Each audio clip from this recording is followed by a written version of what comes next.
Pemirsa, Gubernur DKI Jakarta Basuki Cahayapurnama mengingatkan buruh agar tidak melakukan aksi demonstrasi anarkis hari ini. Sebagai Kepala Daerah DKI, Ahok telah melakukan upaya untuk meningkatkan kesejahteraan hidup buruh di DKI melalui berbagai program untuk menekan inflasi. Terkait tuntutan kenaikan upah yang disampaikan para buruh, Ahok menegaskan yang terpenting saat ini adalah bagaimana upaya pemerintah untuk menekan inflasi ketimbang menaikkan upah. Pasalnya, kenaikan upah yang juga diiringi dengan tingginya inflasi tidak akan meningkatkan kesejahteraan buruh. Beberapa program Pemprov DKI seperti penyediaan jaminan kesehatan bagi pekerja hingga penyediaan rumah susun adalah upaya untuk menekan laju inflasi dengan menekan biaya hidup penduduk Jakarta. Menurut Ahok, biaya hidup yang lebih rendah akan meningkatkan produktivitas dan kesejahteraan masyarakat sehingga mampu bersaing di era masyarakat ekonomi ASEAN. Katakan yang paling penting bukan memaksa kenaikan upah, tapi bagaimana pemerintah membantu para buruh supaya dia punya uang untuk ditabung, untuk disimpan, untuk investasi. Buat apa naik gaji tapi inflasi juga begitu tinggi? Nah, itu yang di Jakarta lakukan 1 tahun 2 tahun terakhir ini. Kami menekan inflasi. Inflasi DKI ini bagus sekali. Dan termasuk target Millennium Development Goals dari DKI sangat baik sekali. Nah, termasuk kami memberikan apa artinya? Ketika kami memberikan bus Transjakarta sampai Bekasi, Tangerang, 3.000 rumah. Pemirsa, ribuan buruh dari wilayah Tangerang dan kawasan industri Pulau Gadung mulai memasuki wilayah ibu kota untuk memperingati Hari Buruh Sedunia. Ya, selain memarkir kendaraan di separuh badan jalan, ribuan buruh ini juga melintas di jalur bus Transjakarta menuju ke Istana Negara. Ribuan buruh melintas dari atas jembatan Layang Pesing, dari arah Cengkareng menuju Grogol, melaju menyusuri lajur khusus bus Transjakarta. Buruh dari berbagai elemen ini sejak Minggu pagi sudah mulai melintasi kawasan Jalan Daan Mogot, Tanjung Duren, Jakarta Barat, menuju ke Istana Negara dan Gelora Bung Karno. Banyaknya buruh yang melintas membuat Jalan Daan Mogot tersedat, ditambah sebagian buruh yang memarkir kendaraan roda 2 di separuh bahu jalan. Puluhan ribu buruh dari berbagai elemen melakukan aksi konvoi dari kawasan industri Pulau Gadung, Cakung, Jakarta Timur menuju Istana Negara Jakarta. Aksi konvoi puluhan ribu buruh ini pun mendapat pengawalan ketat dari aparat kepolisian.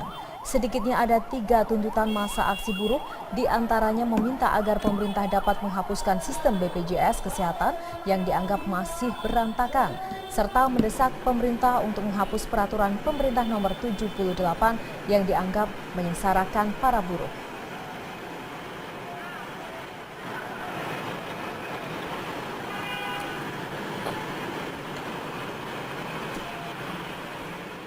Ratusan buruh melakukan aksi unjuk rasa di kawasan Monas dan depan gedung DPR RI yang datang dari berbagai wilayah di Pulau Jawa. Ya, para buruh menyampaikan aspirasinya sebelum melaksanakan kegiatan puncak yang nantinya ini akan menuju ke Gelora Bung Karno Senayan. Kita sudah terhubung dengan rekan Wilson Purba dan Trianisha yang memantau langsung jalannya aksi unjuk rasa. Kita akan ke Wilson terlebih dahulu. Wilson, bagaimana situasi unjuk rasa di depan Istana Negara dari pantauan Anda hingga saat ini?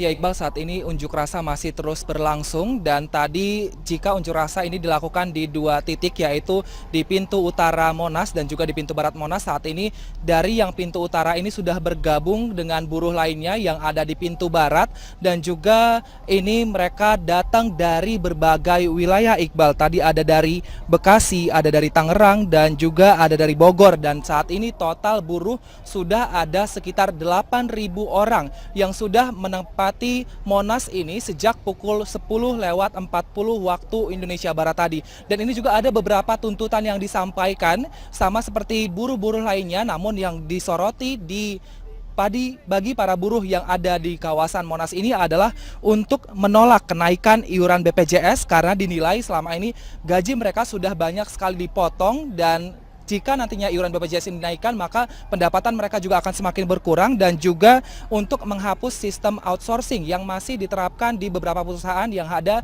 di Pulau Jawa. Dan buruh-buruh ini datang tidak hanya dari kawasan Jawa Barat dan juga Jakarta, tapi juga ada dari Jawa Tengah yang sudah sampai di tempat ini tadi sekitar pukul 6 waktu Indonesia Barat. Nah, tadi yang menarik Iqbal adalah pada saat menyampaikan orasinya, pihak buruh ini tidak hanya berteriak saja dengan menggunakan alat pengeras suara, tetapi juga memasang musik dangdut untuk menghibur bagi para buruh yang melakukan orasi ini, sehingga tadi ada selingan seperti ada orasi lalu musik kembali, lalu orasi kembali, lalu musik kembali. Ini dinilai untuk agar tidak membuat bosan bagi para buruh, sehingga tadi juga para buruh menyambut musik ini dengan berjoget dengan mengelilingi mobil polisi atau mobil barakuda yang diparkirkan tepat di depan Istana Merdeka. Dan nantinya pihak para buruh ini akan melangsungkan unjuk rasanya ini ke Gelora Bung Karno pukul 13 waktu Indonesia Barat. Dan saat ini juga buruh masih terlihat mulai masing-masing memasuki bisnya untuk kemudian nanti menuju ke Gelora Bung Karno, karena pihak kepolisian ini menyatakan bahwa para buruh ini tidak boleh melakukan aksi long march, sehingga ini para buruh nanti akan untuk ke Gelora Bung Karno akan menggunakan bisnya masing-masing.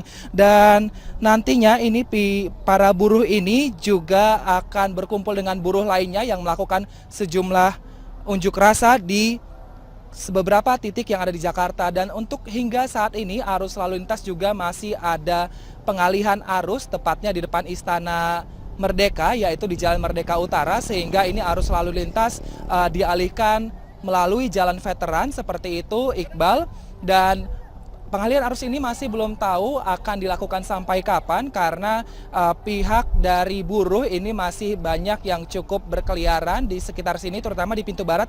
Ini masih menjadi satu titik yang masih banyak para buruh. Dan namun hingga saat ini meskipun para buruh sudah mulai berangsur masuk ke mobil, pihak kepolisian atau pihak dari pengamanan masih terus melakukan pengamanan, masih terus menyiagakan barakuda dan juga pihak-pihak kepolisian yang berjaga di sejumlah titik seperti Balai Kota, depan Istana Merdeka, dan juga Mahkamah Agung, dan juga masih berada di kawasan Monas. Iqbal.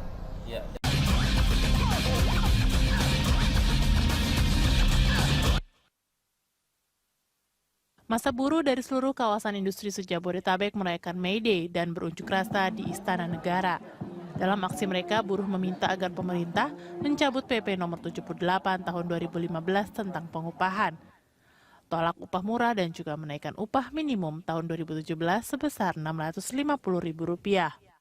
Para pengusaha yang tergabung dalam Kamar Dagang dan Industri atau Kadin Indonesia mengaku cemas dengan aksi ratusan ribu buruh dalam May Day. Pasalnya dalam aksi tersebut buruh kerap menyuarakan tuntutan, mulai dari kelayakan upah, kelayakan kesejahteraan, dan kepastian kerja setiap tahun. Sementara terkait daya saing pekerja Indonesia, para pengusaha mengeluhkan tidak ada peningkatan dari tahun ke tahun.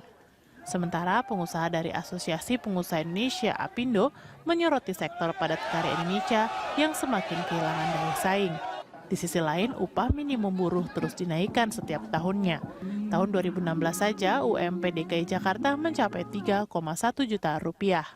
Tim Liputan, Berita 1. Ya, itu tadi sedikit paket yang kemudian mendukung perbincangan kita hari ini. Sedikit banyak itu merupakan penjelasan mengenai apa yang menjadi tuntutan buruh pada hari ini, Kita Rudi. coba konfirmasi sekali lagi langsung Ya, betul. Mas Riden yang saat ini ada di Senayan. Mas Riden.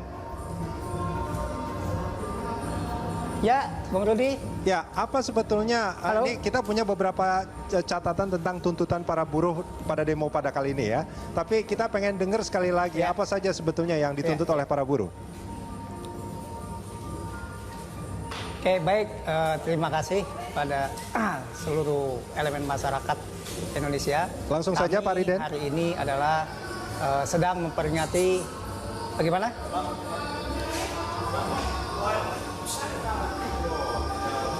Ya, silakan Pak Riden. Iya, silakan lanjutkan saja, Pak. Halo, ya. Oke, makasih. Pertama, tuntutan kami dalam May Day hari ini adalah meminta kepada pemerintah cabut peraturan pemerintah nomor 78 tahun 2015 tentang pengupahan. Kenapa kami meminta mencabut? Ada dua alasan yang paling fundamental yang kami rasakan. Yang pertama adalah tidak dilibatkannya kami sebagai unsur serikat pekerja, sebagai pekerja untuk memproses sebuah SK tentang penetapan UMK. Itu yang pertama. Yang kedua adalah yang paling fundamental juga bagi kami, bahwa kebutuhan hidup kami atau kehidupan kami itu sudah ditakar ya dengan adanya PP 78 itu. Bahwa kami tidak boleh meminta lebih, bahwa kami tidak boleh menambah daripada kebutuhan kami. Itu yang pertama terkait dengan PP 78. Maka bagi kami selama pemerintah tidak merevisi, selama pemerintah tidak mencabut PP 78 ini, maka kami akan terus-menerus menuntut kepada pemerintah untuk minta dicabut. Itu yang pertama. Yang kedua, bahwa kami juga menolak keras dengan adanya kriminalisasi terhadap para aktivis buruh kami, ya, yang dimana kami melakukan aksi, melakukan unjuk rasa sesuai dengan apa yang selama ini sudah digariskan dalam aturan-aturan, ya. Betul, memang kami hanya melanggar dari sisi jam waktunya antara jam 06 pagi sampai jam 18.00 petang. Itu kan yang kami langgar adalah hanya peraturan Kapolri, ya, bukan undang-undangnya. Tapi faktanya bahwa anggota kami dikriminalisasi. Untuk itu kami juga menolak keras terhadap ini. Nah, kemudian yang selanjutnya, dalam kesempatan ini, dalam My Day ini, kami juga menolak, ya, dengan keras dengan adanya reklamasi pantai, ya, terutama yang di Teluk Jakarta. Kenapa kami juga menolak hal itu? Karena faktanya, realitasnya adalah mengganggu atau dengan kata lain mengurangi pendapatan daripada para nelayan. Nelayan adalah bagian daripada keluarga besar kami sebagai buruh. Nah, kemudian yang keempat, ya, tuntutan kami dalam kesempatan ini adalah kami juga meminta, ya, tentang tapera, ya, tentang tapera itu diperbaiki, ya, dari sisi regulasinya, dari sisi aturannya, dan kami mengajukan syarat-syarat kepada pemerintah, ya, tentang hal-hal itu. Kemudian hal-hal lain tentang outsourcing dan segala macam, memang ini yang terus-menerus kami gelorakan. Demikian, Bung Rudi. Pak Riden, ini kalau misalkan saya dapat catatan, ini terkait upah murah. Ada juga secara konkret disebutkan untuk 2017 itu minta dinaikkan sebesar 650.000. Dinaikkan 650.000, betul. Nah, jadi demikian. Itu sekitar 20% ya, kalau saya tidak salah ya. Rp650.000. Ya, estimasi 25%-an, ya. Nah, kenapa kami meminta itu? Karena pemerintah sudah memutus dengan PP 78 itu kami hanya berdasarkan inflasi. Nah, kalau berdasarkan inflasi itu kan berarti artinya kami tidak boleh menambah, ya. Kami tidak boleh bahwa kan demikian, Bung Rudi. Sebelum ada PP 78, proses penetapan UMK itu kan ada diproses di Dewan Pengupahan namanya. Ya, baik itu tinggal Pak Riden, maaf saya potong. Pak Riden, maaf saya potong. Kalau dari PP nomor 78 itu setahu saya itu bukan hanya inflasi, tapi juga ditambah pertumbuhan ekonomi. Betul. Nah, tapi di situ jangan lupa ya bahwa kehidupan kami kalau berdasarkan 13/2003 itu proses penetapannya ada juga yang namanya kebutuhan hidup layak. Ya. Nah, kebutuhan hidup layak itu parameternya adalah sandang pangan papan itu yang di breakdown menjadi 64 item. Sudah berapa item sekarang ini, Pak? Dengan PP 78 itu hanya ada 2 item itu. Pak Riden? 64 item. 64 yang diminta ditambahin 24 item. Lagi ya? Ya, 64 item. Oke. Baik. Saya ke ya, Pak. menjadi 84 item. Itu yang kami tuntut. Baik, kita akan dengarkan bagaimana tanggapan dari Pak Aditya juga dari Apindo. Ini ada beberapa tuntutan tambahan lagi meskipun sebenarnya pemerintah sudah berupaya melakukan atau mengeluarkan solusi dari paket kebijakan kemarin terkait dengan formulasi upah, tapi ini juga masih kemudian ditentang oleh buruh. Bahkan dikatakan mereka tidak dilibatkan ini, Pak, dalam pembuatan formulasi hitung-hitungannya ini. Bagaimana tanggapan Anda? PP 78 2015 itu dibicarakan di Dewan Pengupahan Nasional. Ada unsur pekerja, ada unsur pengusaha dan pemerintah tentunya. Artinya PP itu dibuat oleh 3 elemen itu ya? Ada perwakilan dari mereka. Ada perwakilan dan confirm. Nah, akar masalahnya adalah PP 78 ini melihat Dewan Pengupahan di daerah maupun nasional ketika berunding upah, hampir 75% kapabilitasnya perlu untuk distandarkan. Sehingga ketika melakukan survei itu apakah survei ketika beli, ataukah ketika itu membandingkan harga, ataukah survei tanya, standar tidak ada. Sehingga Anda bisa bayangkan di beberapa daerah, contohnya Gresik, maka KHL waktu itu sebanding dengan Jakarta. Jakarta, oke. Artinya bahwa cara surveinya salah benar relatif, tapi melihat kenyataannya nggak make sense. Makanya itu Maka ada dengan situasi inflasi. seperti itu. Yang kedua, PP 78 mengajak untuk menstandarkan pasti nambah kok gitu.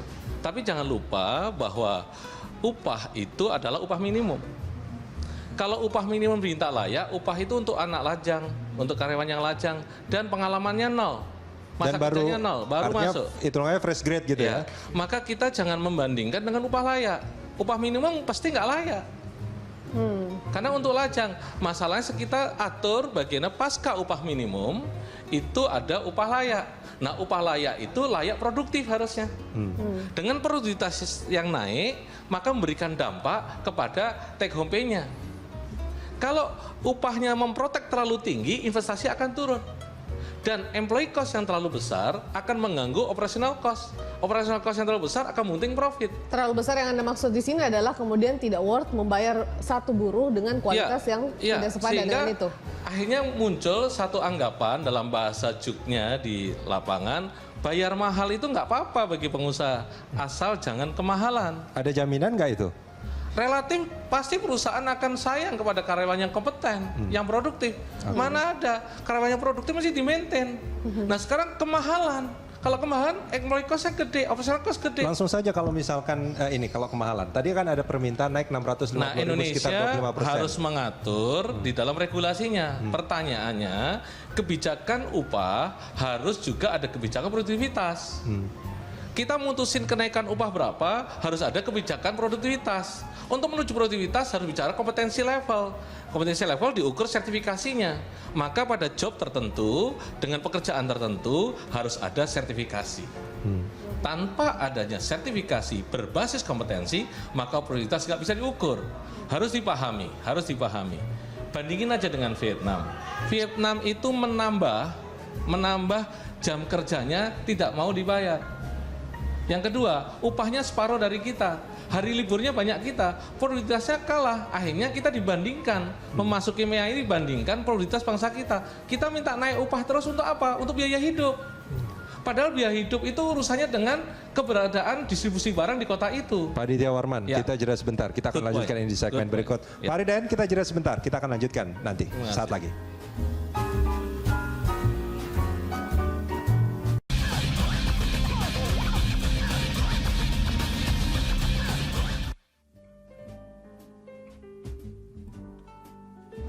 Ya, dialog kita lanjutkan kembali di studio masih bersama Pak Aditya Warman, dan di Senayan sudah ada Pak Mas Riden Hatam Aziz, dan ini sekarang kita coba tampilkan tuntutan buruh yang tadi sempat disampaikan oleh para buruh di berbagai tempat ya, diantaranya adalah menolak upah murah yang tadi juga disebutkan oleh Pak Riden. Saya langsung ke Pak Riden. Pak Riden, kalau kita bicara soal apa yang disampaikan oleh Pak Aditya Warman, ini kan sebetulnya upah minimum sebetulnya jangan dipermasalahkan, karena selain upah minimum akan ada upah layak. Nah, upah minimum itu bagi mereka yang lajang ya Pak ya, dan yang baru pertama kali masuk ke dunia kerja tanpa pengalaman. Nah, kalau dari catatan Pak Riden sendiri, apakah ini memang berlaku demikian? Artinya ketika mereka yang sudah punya pengalaman setahun atau 2 tahun, itu akan mengikuti upah yang layak tadi, atau sebetulnya masih mengikuti upah minimum yang berlaku? Mungkin ada pengusaha-pengusaha nakal misalnya dalam tanda kutip Pak. Ya, Bung Rudi, justru inilah yang hampir setiap tahun ya kami selalu gaungkan, kami selalu munculkan masalah UMK. Apa yang disampaikan tadi oleh Pak Aditya Warman itu secara teori demikian. Tapi faktanya ada yang masa kerja 25 tahun pun itu gajinya UMK. Itu persoalannya. Kita setuju sebetulnya, secara teori betul UMK itu untuk yang 0 tahun.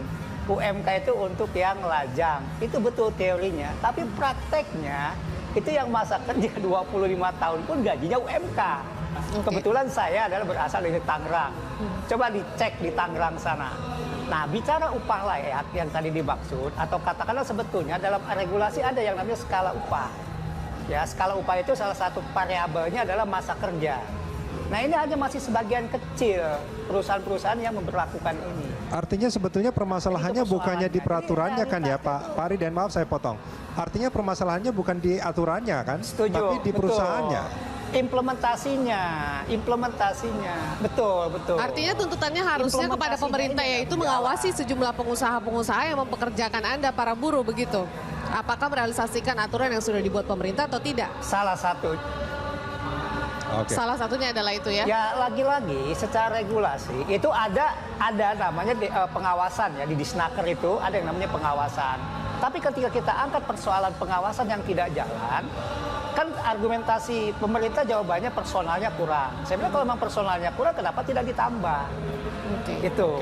Baik. Kan kita setuju bahwa produktivitas dan skill buruh diangkat, kita setuju. Tapi di persoalan ini aja ini belum beres. Gitu. Baik. Pak Riden, sebentar dulu. Saya mau tanya, Demikian, kalau Bu Ludi. dari pengusaha sendiri ada alasan nggak kenapa kemudian selama 25 tahun tidak menaikkan upah begitu? Apakah mungkin ada faktor yang mempengaruhi itu? Argumentasi pengusaha, saya sudah tidak lagi melanggar aturan. Aturan pemerintah adalah UMK. Ketika saya membayar gaji sudah sesuai UMK, saya tidak melanggar aturan. Oke. Itu jawaban dari para pengusaha ketika kami serikat pekerja berunding. Oke, baik. Ke Pak Aditya, ada pengusaha kayak gitu, Pak? Bahwa pengusaha ada yang komplain, ada yang nggak komplain. Pekerja ada yang kompeten, ada yang nggak kompeten. Yang nggak komplain silahkan awasin, ya. Yang nggak komplain diawasin. Tapi yang nggak kompeten, itu yang nggak kompeten, tolong didorong. Kenapa? Ketika kita bisa menempatkan safety net sebagai upah minimum, kita telah menyelesaikan perusahaan yang baru bangun. Tapi perusahaan-perusahaan yang punya karyawan lebih 20 tahun dan seterusnya, tolong pengusahanya kembangkan mereka. Karena kata kuncinya kompetensi. Hari ini kita nggak bisa mengatakan masa kerja menjadi satu ukuran kompetensi. Anda mau kerja 20 tahun boleh, mau 5 tahun boleh, tapi upah yang dibayar lebih dari sekedar upah minimum itu adalah kompetensi. Maka kita harus bisa bersaing. Tadi Pak Adit, maaf saya potong. Tadi Pak Aditya Warman mengatakan bahwa safety net tadi, upah minimum itu berlaku bagi mereka yang lajang dan nol pengalaman di gitu. Satu perusahaan. Di satu perusahaan. Tapi ini permasalahannya konkret, ada yang sampai 25 tahun gitu. Ya. Masih mengikuti upah minimum. Pertanyaannya, 25 tahun kok nggak kompeten dia? Kompetennya itu diukurnya bagaimana ya Pak? Karena 25 tahun kan mereka pasti belajar. Pertanyaannya gini dulu, yang 25 tahun itu kompeten atau tidak? Kalau dia kompeten mestinya kan naik gitu ya. Jabatannya naik, levelnya naik, pasti gajinya juga akan menaik. Ya. Tapi ketika orang yang 1 tahun sama 25 tahun berbeda sama, maka memang harus dibedakan. Tapi perbedaannya nggak jauh. Oleh karena itulah, jangan sampai kita terjebak bahwa orang mungkin 25 tahun kerja, harusnya memang lebih dari sekedar upah minimum, tapi lebih baik yang 25 tahun kompeten dia. Maka sumbangan positifnya dari pengusaha dan pekerja. Pekerjanya, serikat pekerjanya mendorong agar kita mampu belajar, mampu membangun kompetensi kita agar kita bisa naik kelas. Pengusaha jangan membiarkan hanya sebagai tenaga murah dengan cara mendorong dia untuk mendevelop. Oke, itu Kan berarti gitu. tugas dari pengusahanya Pengusaha juga. dan pekerja dua-duanya saling concern. Kalau kita ribut terus masalah upah minimum yang selalu naik, ini akan mengganggu daripada orang dibayar upah karena produktivitasnya, bukan suruh daya belinya.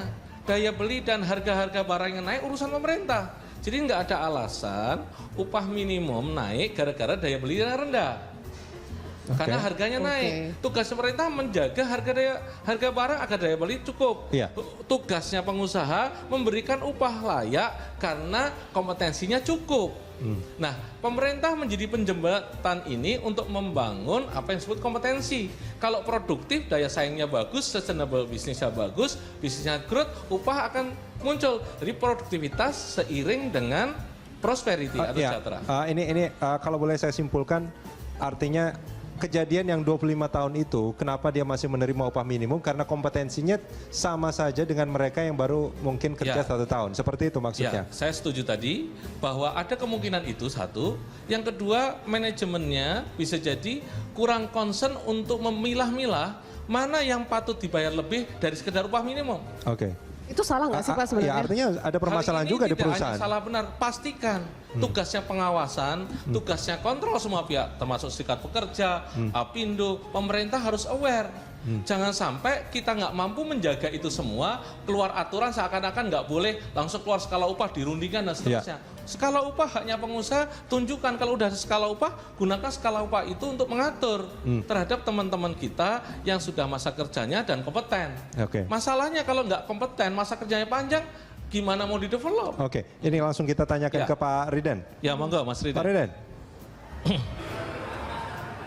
Ya, baik Pak Adit ya. Kalau yang dimaksud dengan kompetensi ini kaitannya dengan jabatan, ya kita setuju. Memang orang yang punya jabatan pasti gajinya naik. Cuman pertanyaan kami atau gajinya lebih besar lah. Misalkan dalam satu perusahaan ada karyawan 500 orang. Kalau untuk gajinya ditambah, upahnya ditambah, harus naik jabatan dulu. Apakah semua menjadi supervisor misalnya? Atau semua menjadi manajer? Itu kan tidak mungkin kan ya? Tidak.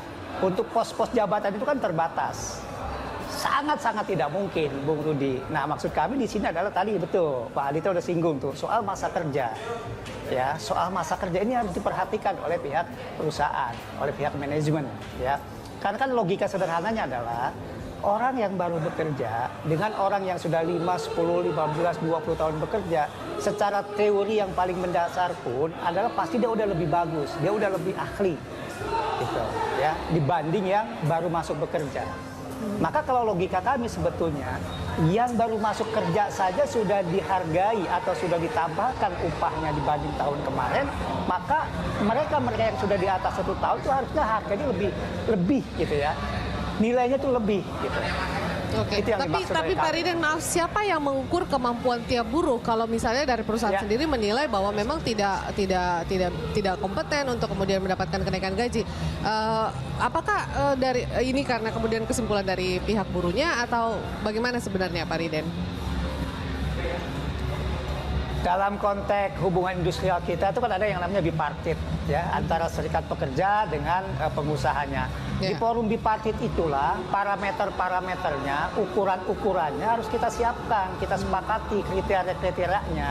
Misalnya yang absensinya bagus. Kan di perusahaan-perusahaan juga kan ada sistem target, yang targetnya tercapai. Kita udah paham lah sebetulnya hal-hal gitu ya Mbak Vero. Justru ini mohon maaf ya, ini terhadap perusahaan-perusahaan, terhadap manajemen-manajemen yang ya tanda petik ya memang ingin memberlakukan ketika dia membayar upah UMK sudah selesai. Banyak kasus ya di hampir di semua daerah ketika persoalan ini kita bawa ke pengawasan, ketika kita bawa ke mediasi, yaitu jawabannya itu bahwa kami sudah membayar sesuai aturan pemerintah. Ini mediasinya bipartit ya Pak ya? Ya, di bipartit. Antara serikat karyawan dan pengusaha. Ya, saya juga kebetulan masih bekerja sampai hari ini. Oke. Baik. Tuh, saya pun masih bekerja di sebuah perusahaan sampai hari ini demikian. Oke.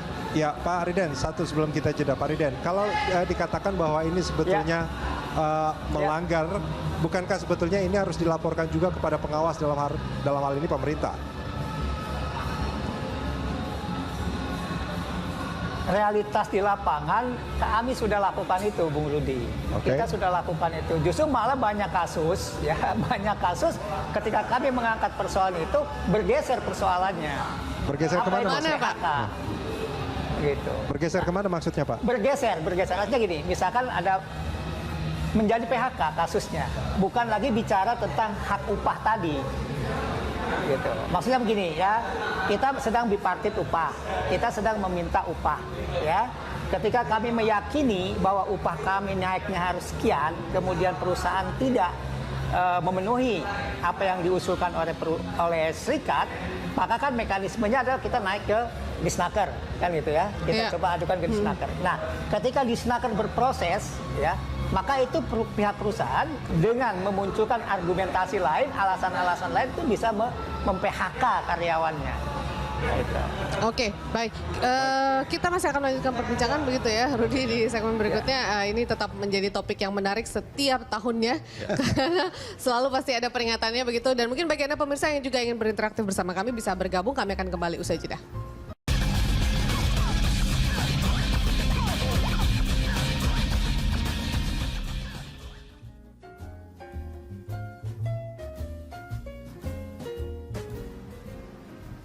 Ya, dialog kita lanjutkan kembali, masih bersama Pak Aditya Warman dari Apindo, dan di Senayan masih bersama Pak Riden Hatam Aziz. Pak Riden, boleh saya simpulkan ya, kalau misal dari pernyataan Pak Riden tadi bahwa dari apa istilahnya kalau Pak Riden tadi bilang secara teori mereka yang bekerja lebih lama, mestinya kompetensinya ini pasti lebih baik daripada mereka yang pertama kali masuk ya Pak ya?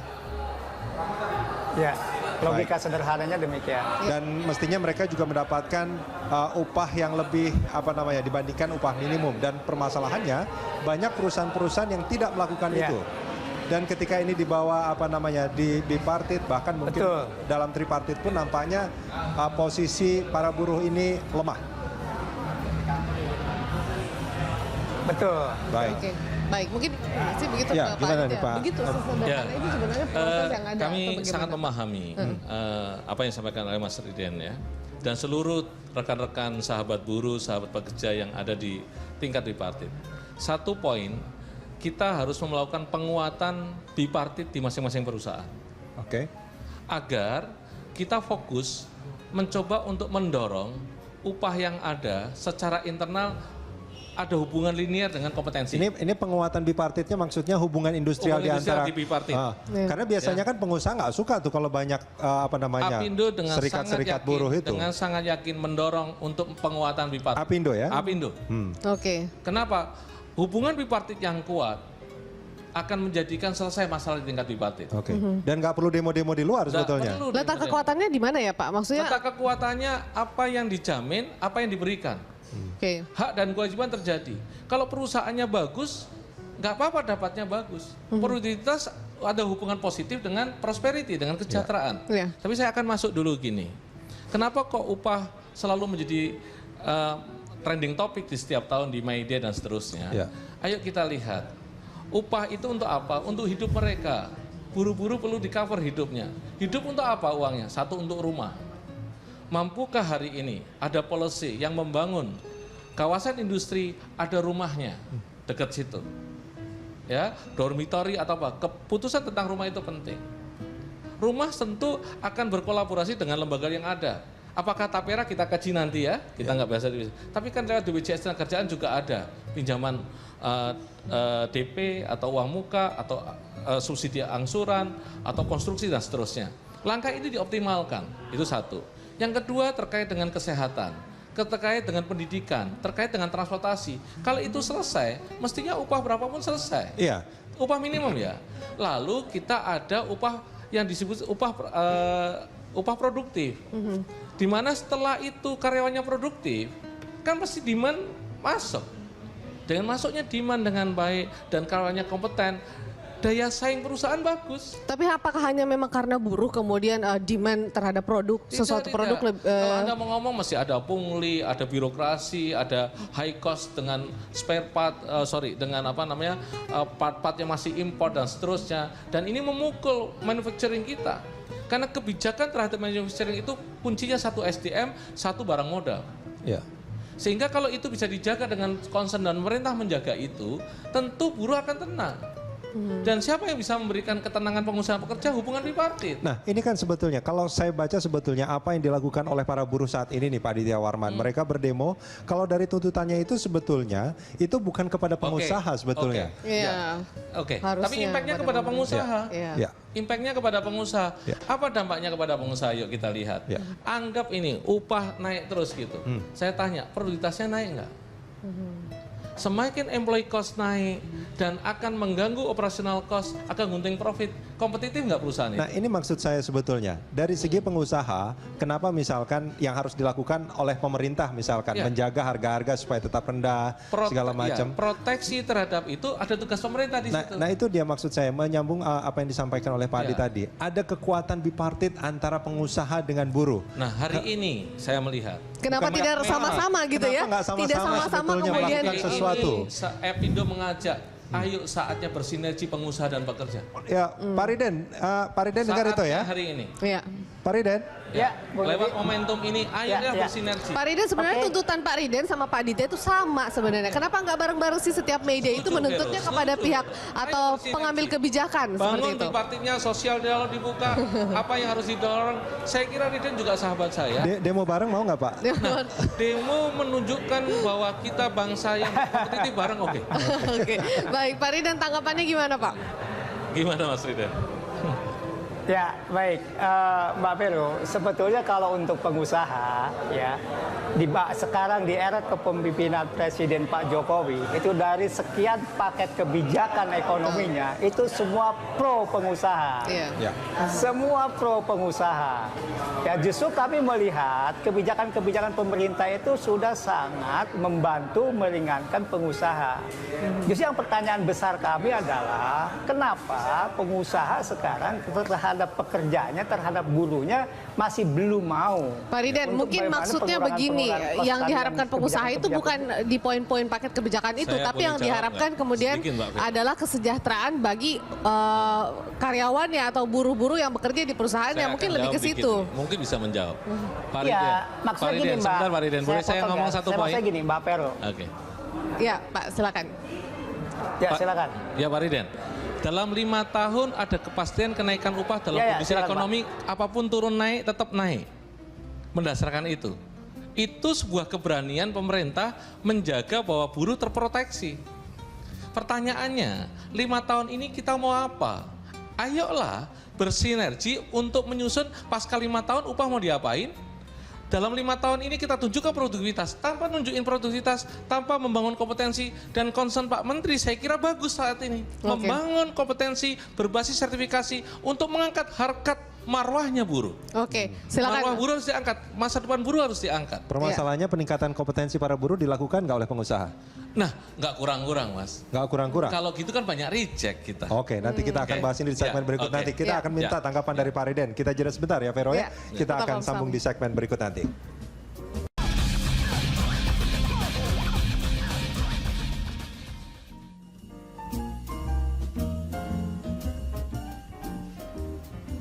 Ya, dialog kita lanjutkan kembali, masih membahas soal kualitas buruh dan juga produktivitasnya, masih bersama Pak Aditya Warman dari Apindo, dan di Senayan masih bersama Pak Riden. Pak Riden Hatam Aziz. Pak Riden,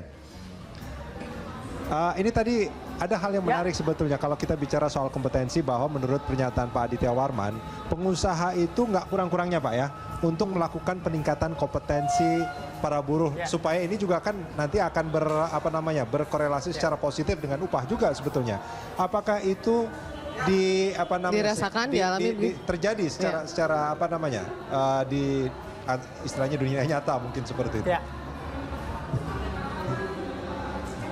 Oke, sebelum saya menjawab itu, saya ingin tadi menjawab tentang dari Pak Aditya Warman bahwa dengan adanya PP 78 bahwa upah buruh terproteksi.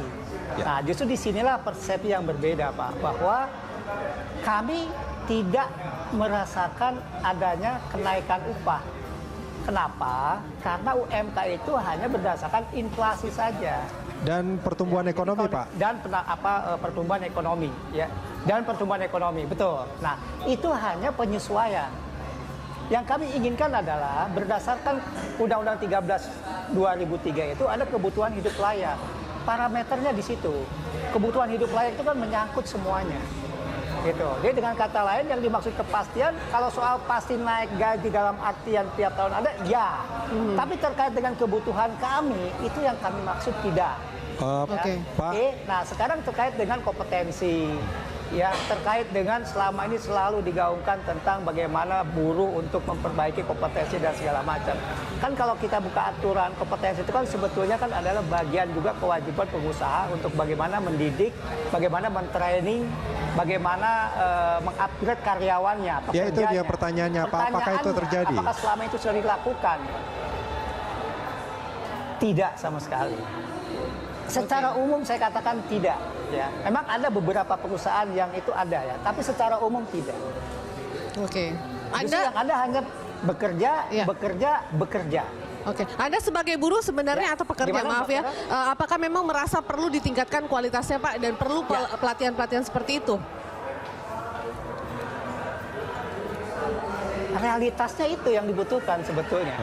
Realitasnya itu. Tapi kan pertanyaan kami pun ya, yang dilakukan oleh perusahaan kan adalah taikan produksi. Ya. Dia tidak pernah mentraining, ya, tidak pernah mengajarkan bagaimana untuk mengupgrade itu. Baik, artinya selama setahun itu kerja terus, Pak ya? Kerja saja. Oke, baik. Nah, Pak Aditya Warman. Kerja dan kerja. Mas Riden, bangsa ini membutuhkan spirit untuk memulai dengan saling percaya dan trust. Oke. Kalau katakanlah ada pengusaha, sebagian pengusaha atau pemberi kerja belum memberikan spirit untuk mendevelop karyawannya, Mas Riden ajak untuk ke sana.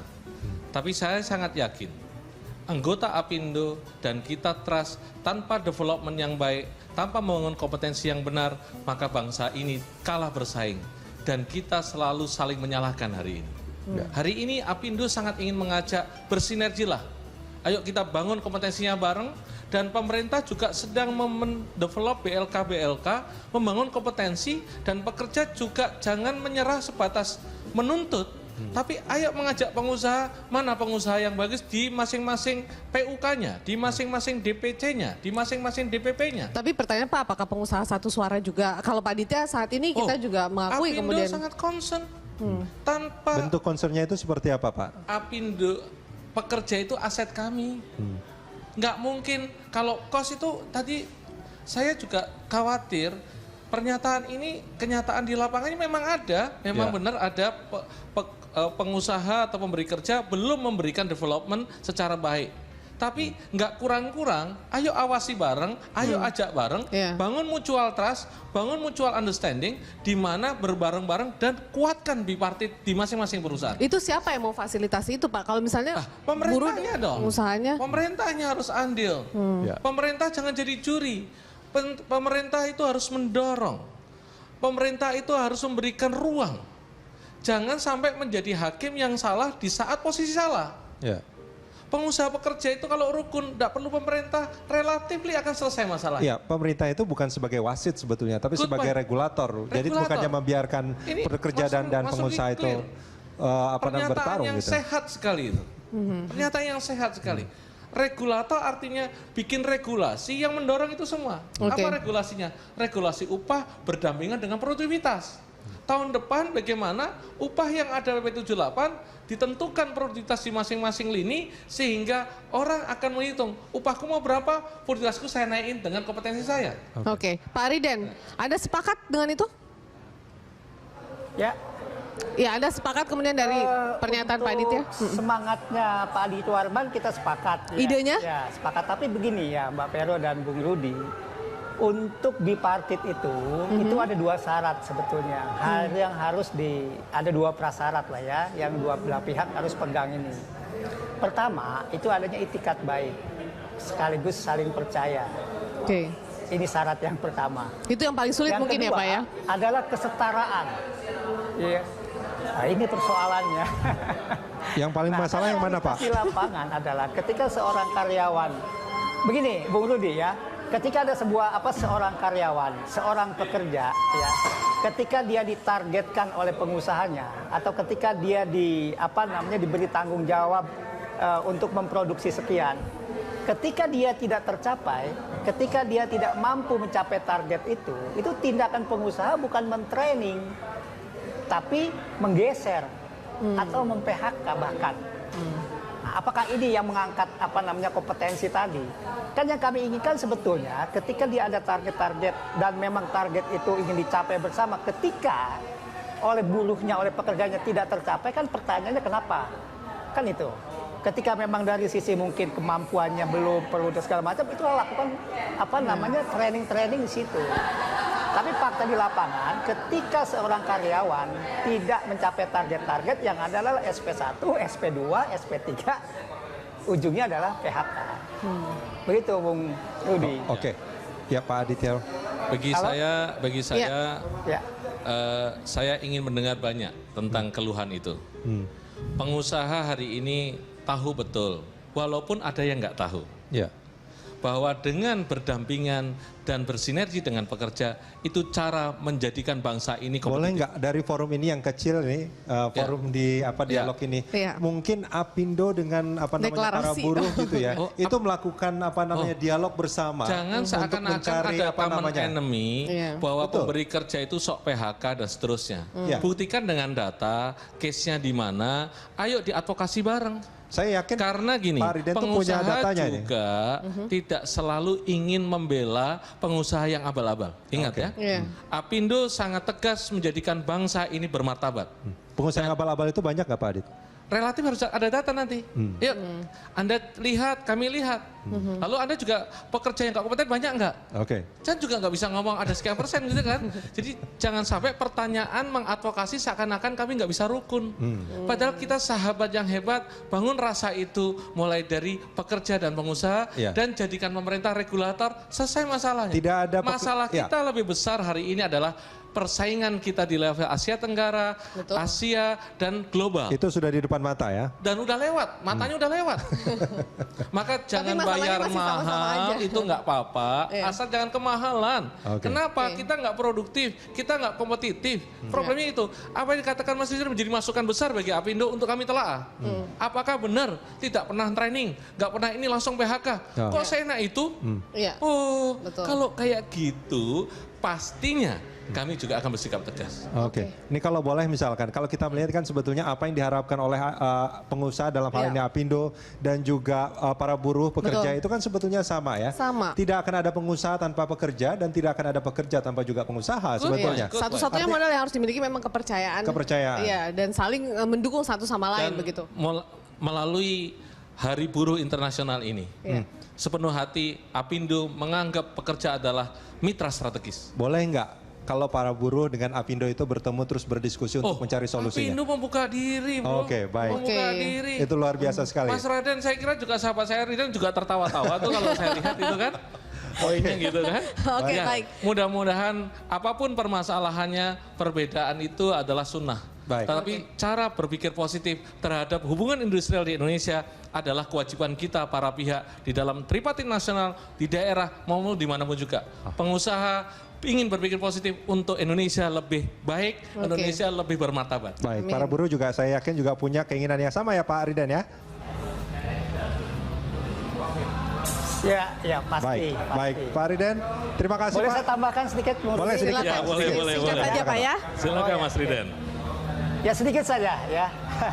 Sebenarnya gini ya, instrumen untuk bagaimana suasana hubungan industrial terjalin dengan baik itu sudah ada, Bung Rudi. Baik. Di tingkat kabupaten itu ada yang namanya tripartit, ya. Di tingkat provinsi juga sudah ada yang namanya. Lalu apa permasalahannya Pak Riden? Di tingkat nasional pun sudah ada yang namanya tripartit. Gitu. Nah, justru poinnya adalah bagaimana itikat baik kita membangun bangsa ini. Baik. Kita mensetarakan pandangannya. Baik. Oke. Baik, terima kasih Pak Riden. Itu inputnya sudah luar biasa sekali Pak Aditya Warman. Terima kasih banyak sudah bergabung bersama Last kita. Statement saya bahwa melalui Hari Buruh ini kita jadikan momentum untuk membangun trust dan understanding di antara kita semua. Dan tentu pemerintah menjadi bagian penting sebagai regulator. Harusnya seperti itu. Terima kasih Pak Aditya Warman. Dan pemirsa, demikianlah dialog Landstalk hari ini. Saksikan Landstalk setiap harinya pukul 13 hingga 14 waktu Indonesia Barat. Saya Veronica Moniaga. Dan saya Rudian Danu undur diri. Terima kasih. Sampai jumpa. Pemirsa, Hari Buruh Internasional diharapkan menjadi momen perayaan, bukan ajang untuk unjuk rasa besar-besaran dan juga anarkis. Ya, tuntutan buruh nyaris sama dalam tiap aksinya kalau kita lihat dari tahun ke tahun ya, yakni adanya penaikan upah minimum. Namun di sisi lain kualitas buruh Indonesia ternyata masih dianggap rendah.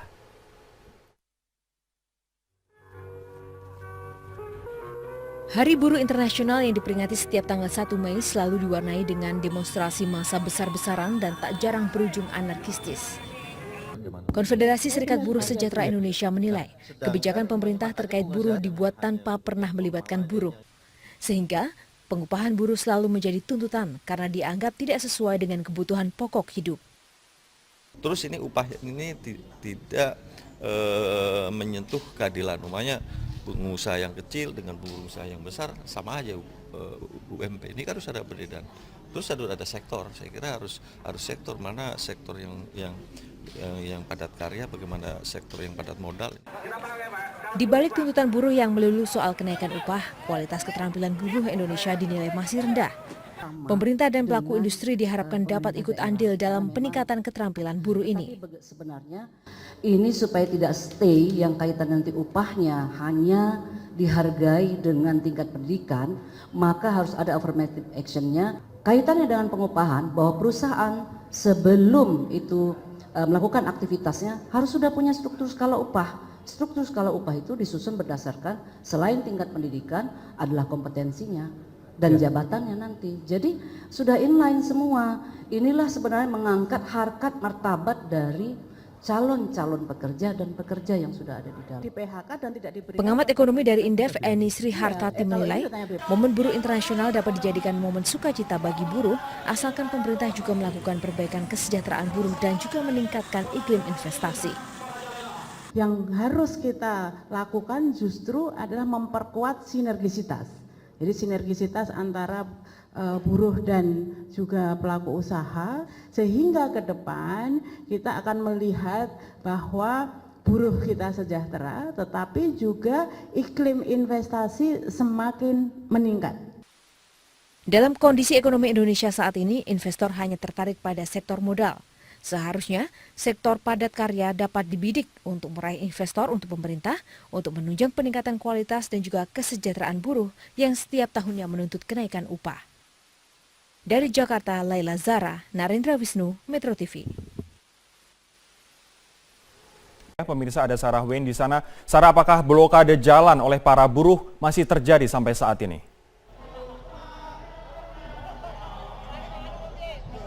Ya Rory, memang sempat terjadi miskomunikasi antara ribuan buruh yang hendak melakukan orasi pada hari ini, yakni peringatan Hari Buruh Internasional 1 Mei atau May Day, dengan aparat kepolisian.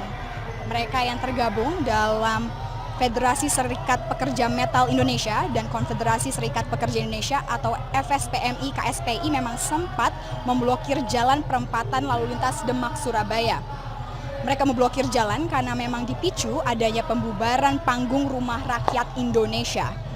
Panggung ini sebetulnya akan digunakan massa untuk acara deklarasi ormas buruh dan rakyat yang berada di Jalan Indrapura Surabaya yang terletak di depan gedung DPRD Provinsi Jawa Timur.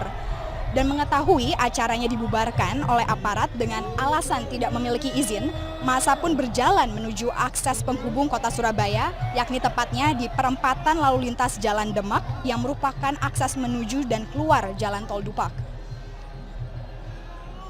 Namun kini setelah aparat berkomunikasi dengan para massa, akhirnya aksi orasi dan juga unjuk rasa ini dapat kembali berjalan, tepatnya di depan gedung DPRD Jawa Timur yang terletak di Jalan Indrapura Surabaya ini. Dan aksi unjuk rasa telah kembali dilaksanakan dan berlangsung tertib dan aman karena juga banyak sekali para anggota ormas dan juga buruh yang membawa keluarga mereka. Massa menyuarakan aspirasi mereka dan juga fokus ke sejumlah poin terkait kesejahteraan buruh.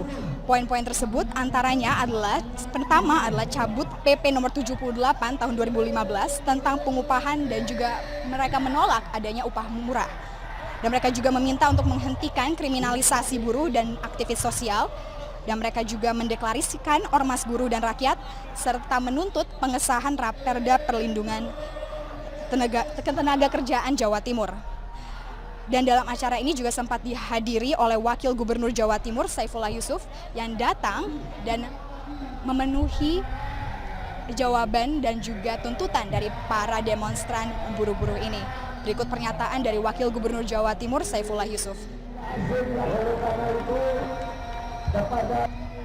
Seluruh aspirasinya yang menyangkut untuk kepentingan ke pusat atau eksekusinya di pusat itu maka kita setujui dan kita kirim ke pusat, kita beri pengantar sehingga aspirasinya bisa didengar oleh pusat.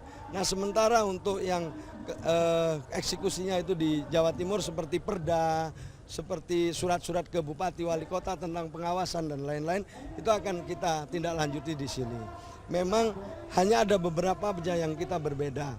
Soal misalnya keputusan MK yang mereka menganggap ya sudah langsung dilaksanakan. Tapi bagi pemerintah kita masih memerlukan kajian lebih dalam. Ya Rory, demikian yang dapat kami laporkan dari Surabaya, Jawa Timur. Kembali kepada Anda di studio. Setelah berunjuk rasa di depan gedung DPR RI, massa buruh di Jakarta berkumpul dan berorasi di Gelora Bung Karno, Jakarta. Sementara di Surabaya, massa memblokade jalan di salah satu ruas di Surabaya karena panggung orasi mereka dibongkar oleh aparat. Dan untuk informasi selengkapnya kita akan bergabung dengan Aulia Pane di Gelora Bung Karno, Jakarta dan Sarah Wayne di Surabaya, Jawa Timur. Kita ke Aulia terlebih dahulu. Aulia, bagaimana jalannya aksi buruh di Gelora Bung Karno saat ini? Ya Rory, puluhan ribu buruh dari berbagai elemen ataupun federasi dan juga dari berbagai daerah di Jabodetabek ini sudah berkumpul di Stadion Gelora Bung Karno sejak pukul 12 siang tadi, dan mereka ini sebelumnya sudah melakukan orasi di depan gedung DPR, ada juga yang di Istana Merdeka dan juga di sekitaran Bundaran Hotel Indonesia. Mereka ini terdiri dari berbagai kelompok, salah satunya adalah seperti KSPI, KSPSI, AGN, KPBI dan juga federasi lainnya, serta terdiri dari 3 kelompok besar buruh, yakni dari daerah Bogor, Purwakarta dan juga Karawang. Dan memang ini tadi acara sudah dimulai sejak pukul 1 siang dengan dibuka oleh pertunjukan dari band yang sudah disediakan oleh panitia, dan rencananya nanti pukul 3 sore ataupun sebentar lagi nanti pimpinan federasi ini akan melakukan telekonferensi dengan 32 perwakilan dari seluruh Indonesia dan 32 provinsi. Nanti mereka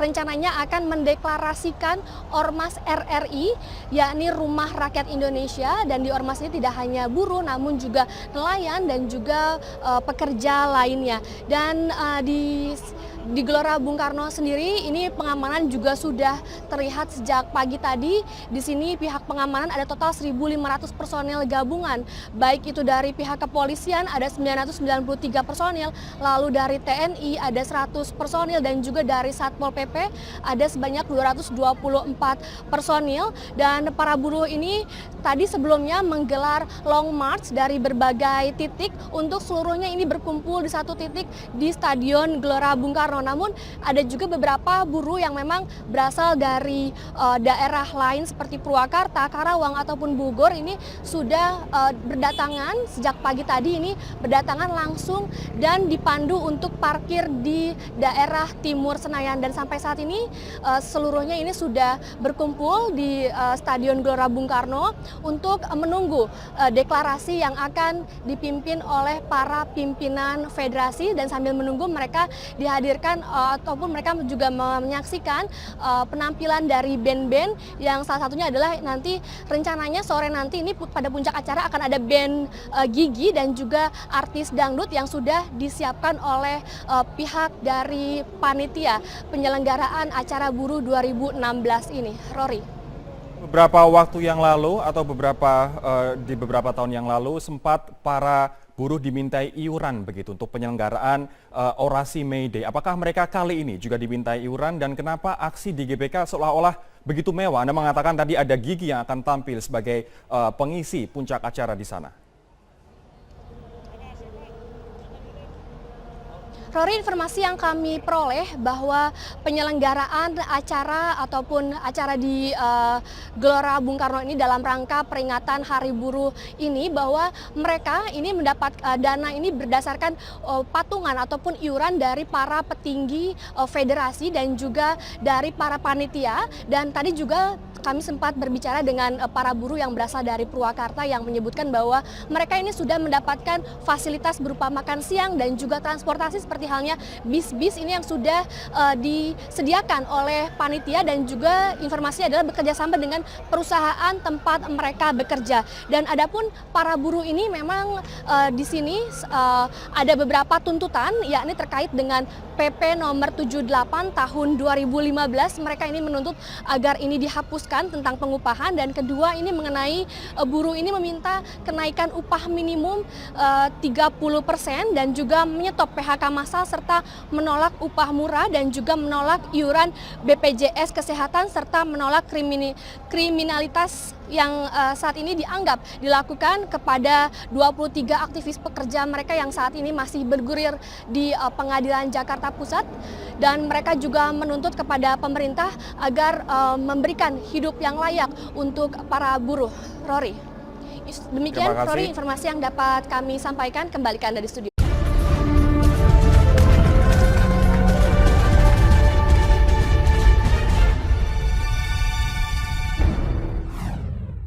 Pemirsa, Gubernur DKI Jakarta Basuki Cahayapurnama mengingatkan buruh agar tidak melakukan aksi demonstrasi anarkis hari ini. Sebagai Kepala Daerah DKI, Ahok telah melakukan upaya untuk meningkatkan kesejahteraan hidup buruh di DKI melalui berbagai program untuk menekan inflasi.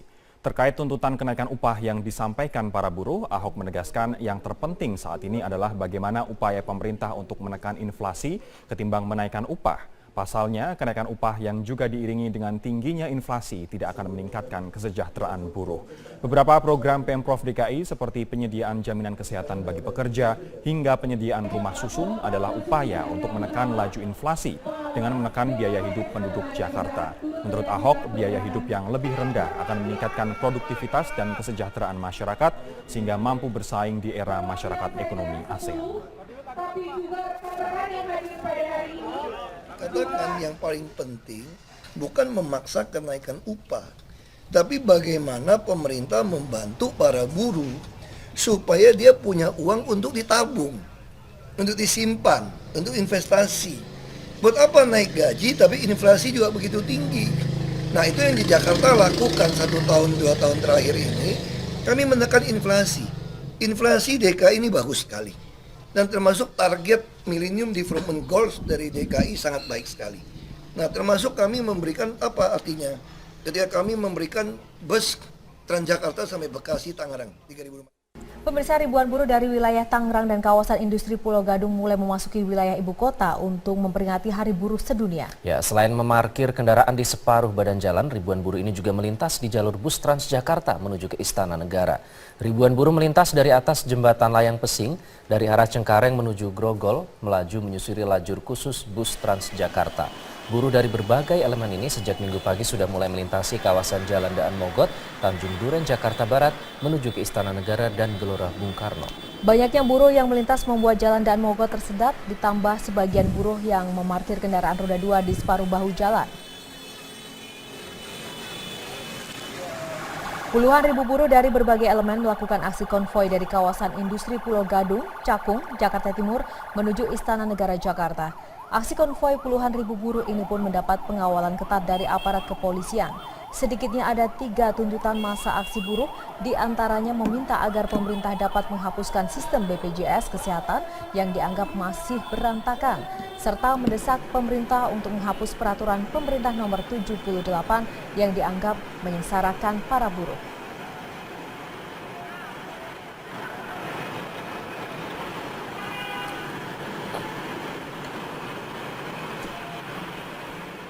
Ratusan buruh melakukan aksi unjuk rasa di kawasan Monas dan depan gedung DPR RI yang datang dari berbagai wilayah di Pulau Jawa. Ya, para buruh menyampaikan aspirasinya sebelum melaksanakan kegiatan puncak yang nantinya ini akan menuju ke Gelora Bung Karno Senayan. Kita sudah terhubung dengan rekan Wilson Purba dan Trianisha yang memantau langsung jalannya aksi unjuk rasa. Kita akan ke Wilson terlebih dahulu. Wilson, bagaimana situasi unjuk rasa di depan Istana Negara dari pantauan Anda hingga saat ini?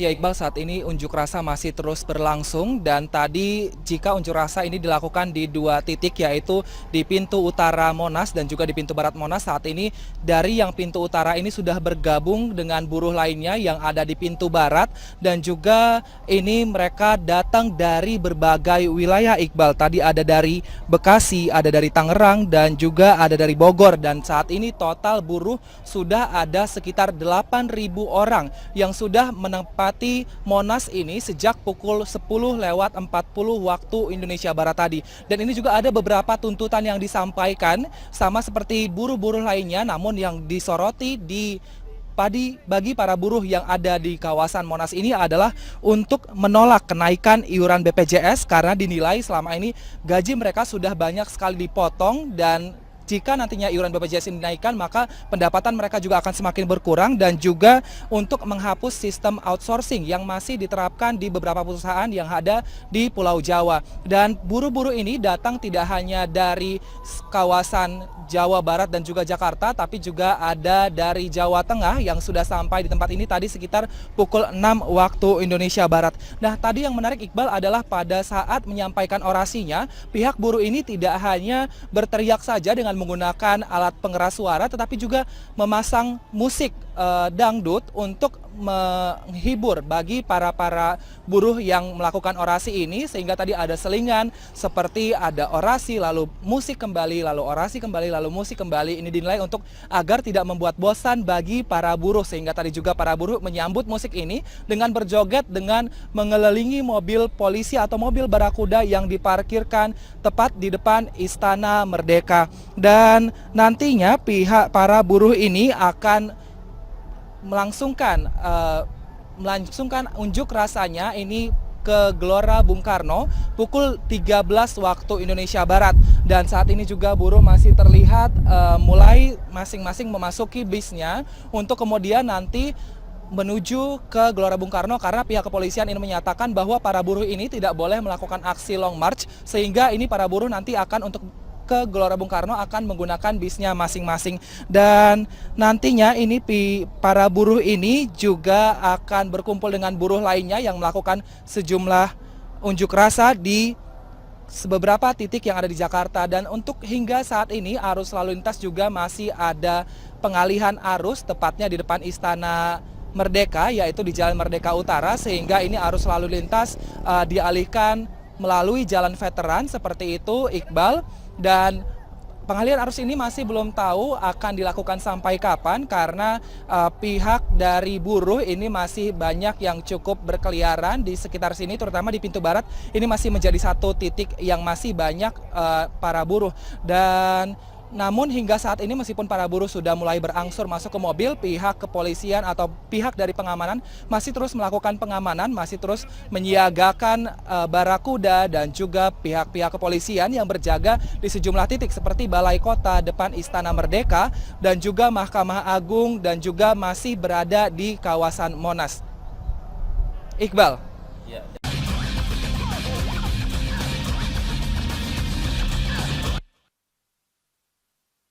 Massa buruh dari seluruh kawasan industri se-Jabodetabek merayakan May Day dan berunjuk rasa di Istana Negara.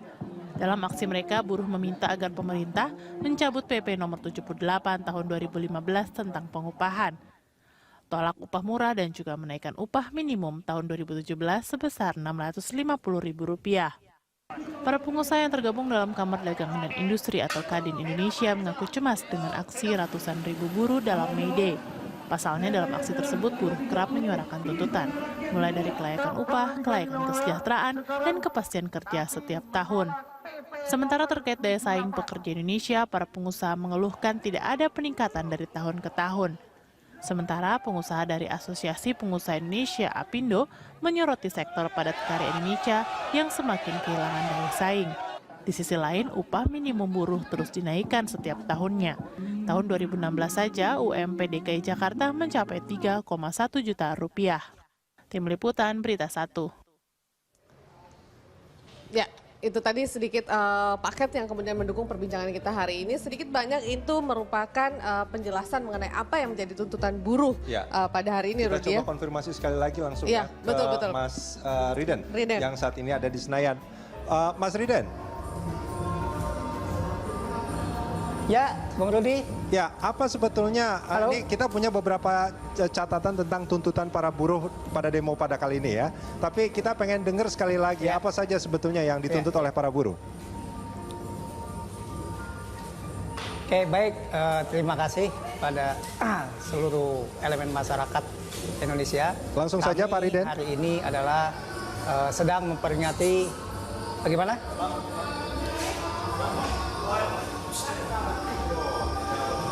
Ya, silakan Pak Riden. Iya, silakan lanjutkan saja, Pak. Halo, ya. Oke, makasih. Pertama, tuntutan kami dalam May Day hari ini adalah meminta kepada pemerintah cabut peraturan pemerintah nomor 78 tahun 2015 tentang pengupahan. Nah, kenapa kami meminta mencabut? Ada dua alasan yang paling fundamental yang kami rasakan. Yang pertama adalah tidak dilibatkannya kami sebagai unsur serikat pekerja, sebagai pekerja untuk memproses sebuah SK tentang penetapan UMK. Itu yang pertama. Yang kedua adalah yang paling fundamental juga bagi kami, bahwa kebutuhan hidup kami atau kehidupan kami itu sudah ditakar ya dengan adanya PP 78 itu. Bahwa kami tidak boleh meminta lebih, bahwa kami tidak boleh menambah daripada kebutuhan kami. Itu yang pertama terkait dengan PP 78. Maka bagi kami selama pemerintah tidak merevisi, selama pemerintah tidak mencabut PP 78 ini, maka kami akan terus-menerus menuntut kepada pemerintah untuk minta dicabut. Itu yang pertama. Yang kedua, bahwa kami juga menolak keras dengan adanya kriminalisasi terhadap para aktivis buruh kami, ya, yang dimana kami melakukan aksi, melakukan unjuk rasa sesuai dengan apa yang selama ini sudah digariskan dalam aturan-aturan, ya. Betul, memang kami hanya melanggar dari sisi jam waktunya antara jam 06 pagi sampai jam 18.00 petang. Itu kan yang kami langgar adalah hanya peraturan Kapolri, ya, bukan undang-undangnya. Tapi faktanya bahwa anggota kami dikriminalisasi. Untuk itu kami juga menolak keras terhadap ini. Nah, kemudian yang selanjutnya, dalam kesempatan ini, dalam My Day ini, kami juga menolak, ya, dengan keras dengan adanya reklamasi pantai, ya, terutama yang di Teluk Jakarta. Kenapa kami juga menolak hal itu? Karena faktanya, realitasnya adalah mengganggu atau dengan kata lain mengurangi pendapatan daripada para nelayan. Nelayan adalah bagian daripada keluarga besar kami sebagai buruh. Nah, kemudian yang keempat, ya, tuntutan kami dalam kesempatan ini adalah kami juga meminta, ya, tentang tapera, ya, tentang tapera itu diperbaiki, ya, dari sisi regulasinya, dari sisi aturannya, dan kami mengajukan syarat-syarat kepada pemerintah, ya, tentang hal-hal itu. Kemudian hal-hal lain tentang outsourcing dan segala macam, memang ini yang terus-menerus kami gelorakan. Demikian, Bung Rudi. Pak Riden, ini kalau misalkan saya dapat catatan, ini terkait upah murah, ada juga secara konkret disebutkan untuk 2017 itu minta dinaikkan sebesar 650.000. Dinaikkan 650.000, betul. Nah, jadi demikian. Itu sekitar 20% ya, kalau saya tidak salah ya. Rp650.000. Ya, estimasi 25%-an, ya. Nah, kenapa kami meminta itu? Karena pemerintah sudah memutus dengan PP 78 itu kami hanya berdasarkan inflasi.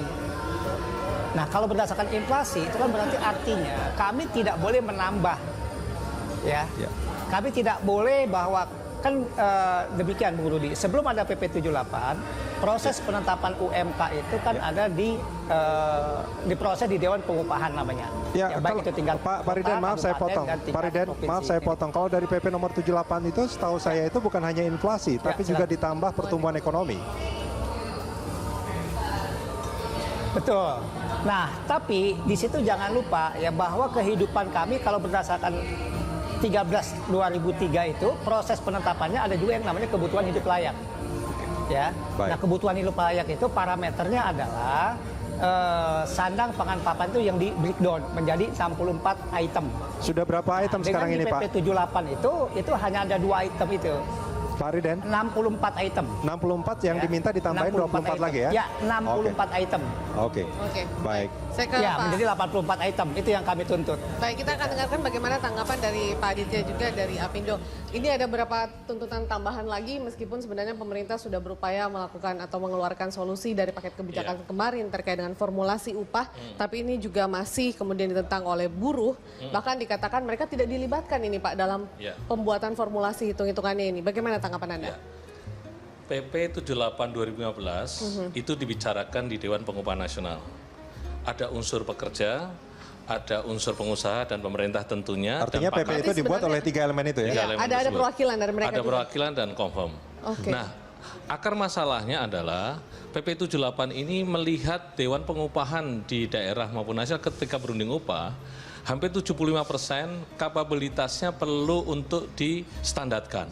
Sehingga ketika melakukan survei itu apakah survei ketika beli, ataukah ketika itu membandingkan harga, ataukah survei tanya, standar tidak ada. Sehingga Anda bisa bayangkan di beberapa daerah, contohnya Gresik, maka KHL waktu itu sebanding dengan Jakarta. Oke. Artinya bahwa cara surveinya salah benar relatif, tapi melihat kenyataannya nggak make sense. Makanya itu maka ada situasi seperti itu. Yang kedua, PP 78 mengajak untuk menstandarkan, pasti nambah kok, gitu. Tapi jangan lupa bahwa upah itu adalah upah minimum.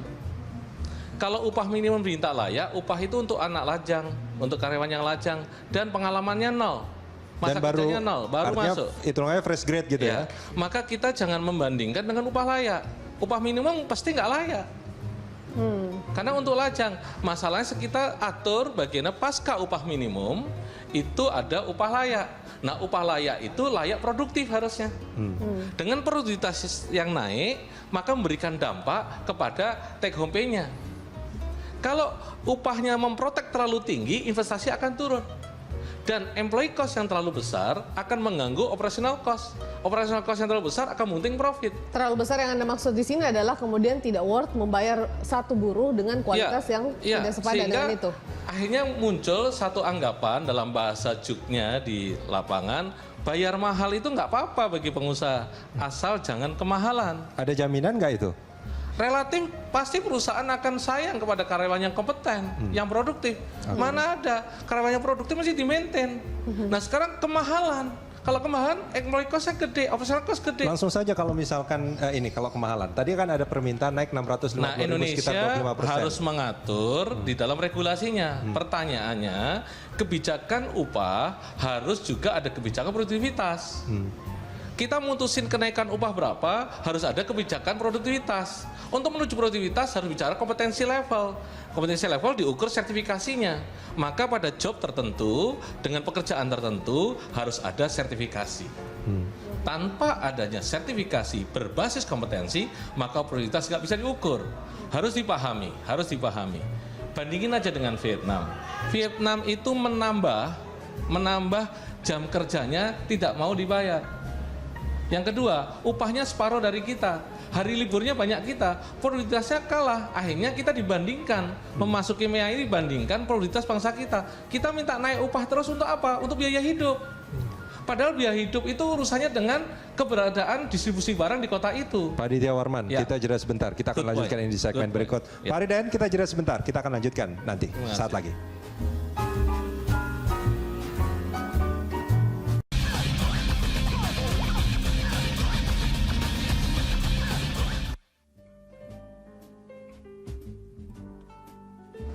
Ya, dialog kita lanjutkan kembali di studio masih bersama Pak Aditya Warman, dan di Senayan sudah ada Pak Mas Riden Hatam Aziz, dan ini sekarang kita coba tampilkan tuntutan buruh yang tadi sempat disampaikan oleh para buruh di berbagai tempat ya, diantaranya adalah menolak upah murah yang tadi juga disebutkan oleh Pak Riden.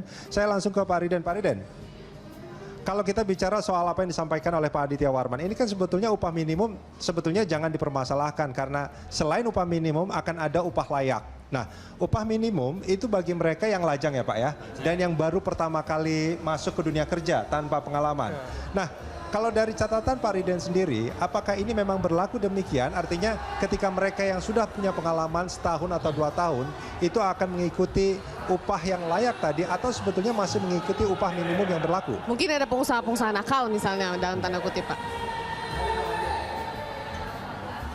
Ya, Bung Rudi, justru inilah yang hampir setiap tahun ya kami selalu gaungkan, kami selalu munculkan masalah UMK. Apa yang disampaikan tadi oleh Pak Aditya Warman itu secara teori demikian. Tapi faktanya ada yang masa kerja 25 tahun pun itu gajinya UMK. Itu persoalannya. Kita setuju sebetulnya secara teori betul UMK itu untuk yang 0 tahun. UMK itu untuk yang lajang. Itu betul teorinya. Tapi prakteknya itu yang masa kerja 25 tahun pun gajinya UMK. Kebetulan saya adalah berasal dari Tangerang. Coba dicek. Secara umum saya katakan tidak. Ya, memang ada beberapa perusahaan yang itu ada ya, tapi secara umum tidak. Oke. Yang ada hanya bekerja. Oke, Anda sebagai buruh sebenarnya atau pekerja, Gimana, maaf ya, apakah memang merasa perlu ditingkatkan kualitasnya Pak dan perlu pelatihan-pelatihan seperti itu? Realitasnya itu yang dibutuhkan sebetulnya. Realitasnya itu. Tapi kan pertanyaan kami pun ya, yang dilakukan oleh perusahaan kan adalah taikan produksi. Ya. Dia tidak pernah men-training, ya, tidak pernah mengajarkan bagaimana untuk mengupgrade itu. Oke. Baik, artinya selama setahun itu kerja terus Pak ya? Kerja saja. Oke, baik. Nah, Pak Aditya Warman. Kerja dan kerja. Mas Riden, bangsa ini membutuhkan spirit untuk memulai dengan saling percaya dan trust. Kalau katakanlah ada pengusaha, sebagian pengusaha atau pemberi kerja belum memberikan spirit untuk mendevelop karyawannya, Mas Riden ajak untuk ke sana. Tapi saya sangat yakin, anggota Apindo dan kita trust tanpa development yang baik, tanpa membangun kompetensi yang benar, maka bangsa ini kalah bersaing. Dan kita selalu saling menyalahkan hari ini. Hari ini Apindo sangat ingin mengajak bersinergilah. Ayo kita bangun kompetensinya bareng, dan pemerintah juga sedang mendevelop BLK, membangun kompetensi, dan pekerja juga jangan menyerah sebatas menuntut, tapi ayo mengajak pengusaha, mana pengusaha yang bagus di masing-masing PUK-nya, di masing-masing DPC-nya, di masing-masing DPP-nya. Tapi pertanyaan Pak, apakah pengusaha satu suara juga? Kalau Pak Aditya saat ini kita juga mengakui Apindo kemudian sangat concern. Tanpa bentuk concernnya itu seperti apa Pak? Apindo, pekerja itu aset kami. Nggak mungkin kalau kos itu tadi saya juga khawatir pernyataan ini, kenyataan di lapangannya memang ada, memang benar ada pengusaha atau pemberi kerja belum memberikan development secara baik. Tapi nggak kurang-kurang, ayo awasi bareng, ayo ajak bareng, bangun mutual trust, bangun mutual understanding, di mana berbareng-bareng dan kuatkan bipartit di masing-masing perusahaan. itu siapa yang mau fasilitasi itu Pak? Kalau misalnya Pemerintahnya dong, usahanya, pemerintahnya harus andil. Pemerintah jangan jadi juri. Pemerintah itu harus mendorong. Pemerintah itu harus memberikan ruang. Jangan sampai menjadi hakim yang salah di saat posisi salah. Pengusaha pekerja itu kalau rukun, tidak perlu pemerintah, relatif akan selesai masalah. Iya, pemerintah itu bukan sebagai wasit sebetulnya, tapi sebagai regulator. Jadi bukannya membiarkan pekerja dan pengusaha itu bertarung pernyataan yang gitu. sehat sekali itu. Pernyataan yang sehat sekali. Regulator artinya bikin regulasi yang mendorong itu semua. Apa regulasinya? Regulasi upah berdampingan dengan produktivitas. Tahun depan bagaimana upah yang ada PP 78 ditentukan produktivitas di masing-masing lini, sehingga orang akan menghitung upahku mau berapa, produktivitasku saya naikin dengan kompetensi saya. Oke. Pak Riden, Anda sepakat dengan itu?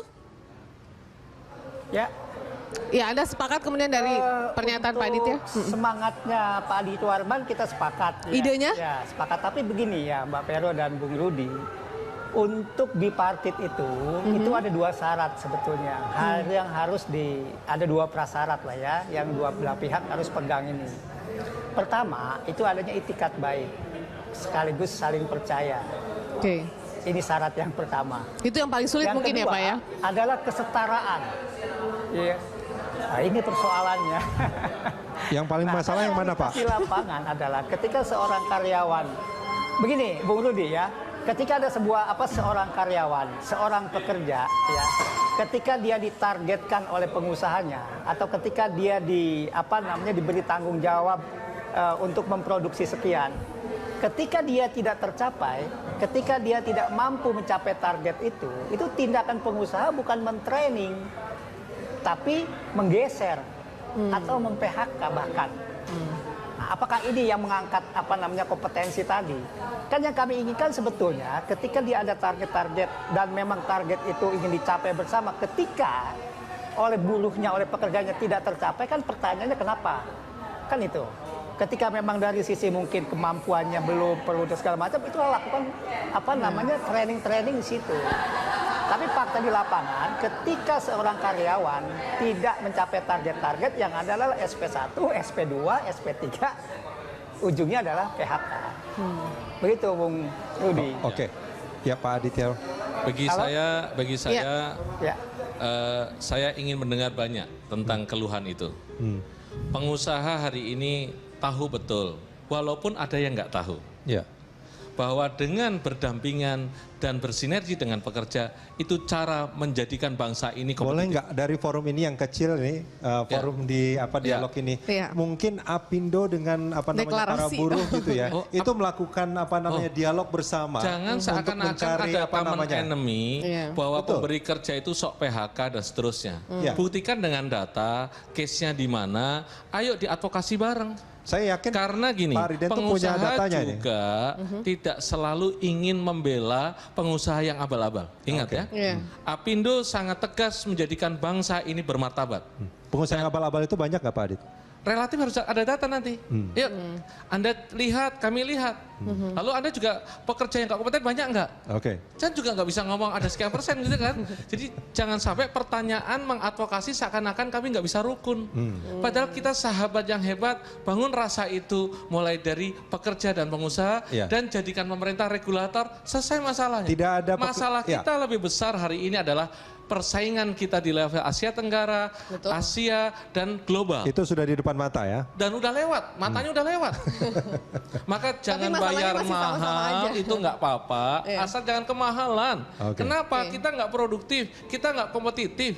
Problemnya itu, apa yang dikatakan Mas Rizal menjadi masukan besar bagi Apindo untuk kami telaah. Apakah benar tidak pernah training, nggak pernah ini langsung PHK? Kok seenak itu? Oh, kalau kayak gitu, pastinya kami juga akan bersikap tegas. Oke. Ini kalau boleh misalkan, kalau kita melihat kan sebetulnya apa yang diharapkan oleh pengusaha dalam hal ini Apindo dan juga para buruh pekerja itu kan sebetulnya sama ya. Sama. Tidak akan ada pengusaha tanpa pekerja dan tidak akan ada pekerja tanpa juga pengusaha sebetulnya. Satu-satunya modal yang harus dimiliki memang kepercayaan. Iya, dan saling mendukung satu sama lain begitu.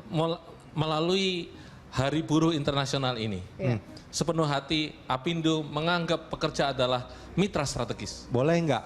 Kalau para buruh dengan Apindo itu bertemu terus berdiskusi untuk mencari solusinya. Apindo membuka diri, bro. Oke, baik. Membuka diri. Itu luar biasa sekali. Mas Raden, saya kira juga sahabat saya Raden juga tertawa-tawa tuh kalau saya lihat itu kan. Poinnya gitu kan. Baik. Mudah-mudahan apapun permasalahannya, perbedaan itu adalah sunnah. Tapi cara berpikir positif terhadap hubungan industrial di Indonesia adalah kewajiban kita para pihak di dalam tripartit nasional, di daerah maupun dimanapun juga. Pengusaha ingin berpikir positif untuk Indonesia lebih baik, Indonesia lebih bermartabat. Baik, para buruh juga saya yakin juga punya keinginan yang sama ya Pak Ridan ya? Ya pasti. Baik, Pak Ridan, terima kasih boleh Pak. Saya tambahkan sedikit? Boleh sedikit. Ya, boleh. Singkat aja Pak ya. Silakan Mas Ridan. Ya sedikit saja ya. Sebenarnya gini ya, instrumen untuk bagaimana suasana hubungan industrial terjalin dengan baik itu sudah ada, Bung Rudi. Baik. Di tingkat kabupaten itu ada yang namanya tripartit, ya. Di tingkat provinsi juga sudah ada yang namanya. Lalu apa permasalahannya Pak Ridan? Di tingkat nasional pun sudah ada yang namanya tripartit. Gitu. Nah, justru poinnya adalah bagaimana itikat baik kita membangun bangsa ini. Baik. Kita mensetarakan pandangannya. Baik. Oke. Baik, terima kasih Pak Ridan. Itu inputnya sudah luar biasa sekali Pak Aditya Warman. Terima kasih banyak sudah bergabung bersama kita. Statement saya bahwa melalui Hari Buruh ini kita jadikan momentum untuk membangun trust dan understanding di antara kita semua. Dan tentu pemerintah menjadi bagian penting sebagai regulator. Harusnya seperti itu. Terima kasih Pak Aditya Warman. Dan pemirsa, demikianlah dialog Landstalk hari ini. Saksikan Landstalk setiap harinya pukul 13 hingga 14 waktu Indonesia Barat. Saya Veronica Moniaga. Dan saya Rudian Danu undur diri. Terima kasih. Sampai jumpa. Pemirsa, Hari Buruh Internasional diharapkan menjadi momen perayaan, bukan ajang untuk unjuk rasa besar-besaran dan juga anarkis. Ya, tuntutan buruh nyaris sama dalam tiap aksinya kalau kita lihat dari tahun ke tahun ya, yakni adanya penaikan upah minimum. Namun di sisi lain kualitas buruh Indonesia ternyata masih dianggap rendah.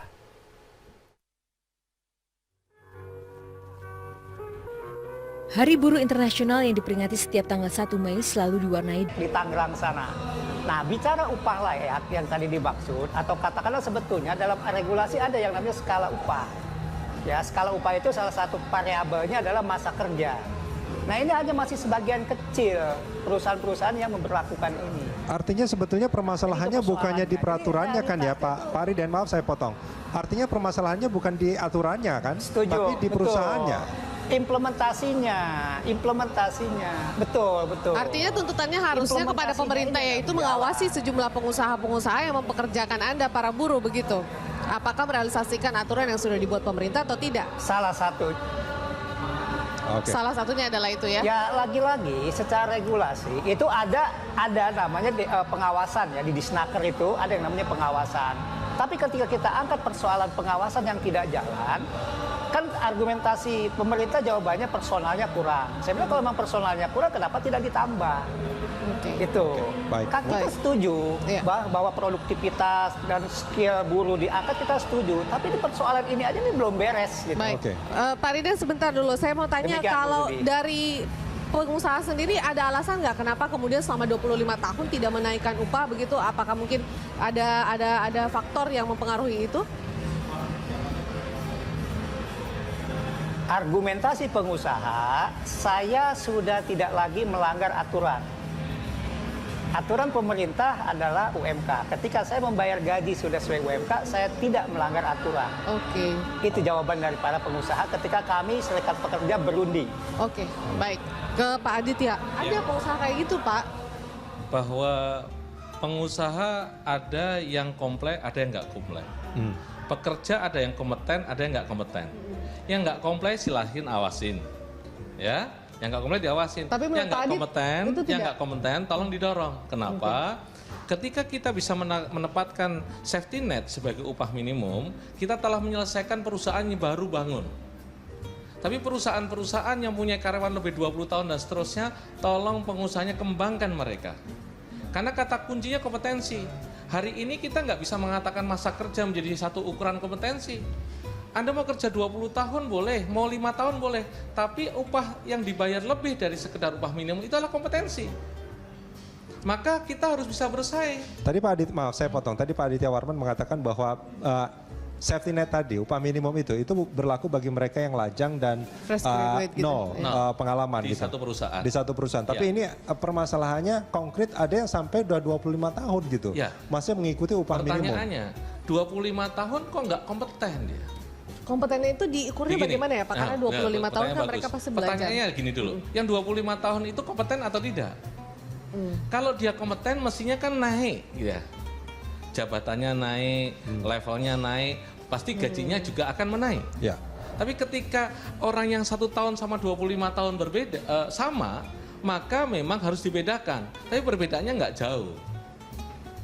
Oleh karena itulah jangan sampai kita terjebak bahwa orang mungkin 25 tahun kerja, harusnya memang lebih dari sekedar upah minimum, tapi lebih baik yang 25 tahun kompeten dia. Maka sumbangan positifnya dari pengusaha dan pekerja. Pekerjanya, serikat pekerjanya mendorong agar kita mampu belajar, mampu membangun kompetensi kita agar kita bisa naik kelas. Pengusaha jangan membiarkan hanya sebagai tenaga murah dengan cara mendorong dia untuk mendevelop. Oke, itu Kan berarti gitu. tugas dari pengusahanya Pengusaha juga. dan pekerja dua-duanya saling concern.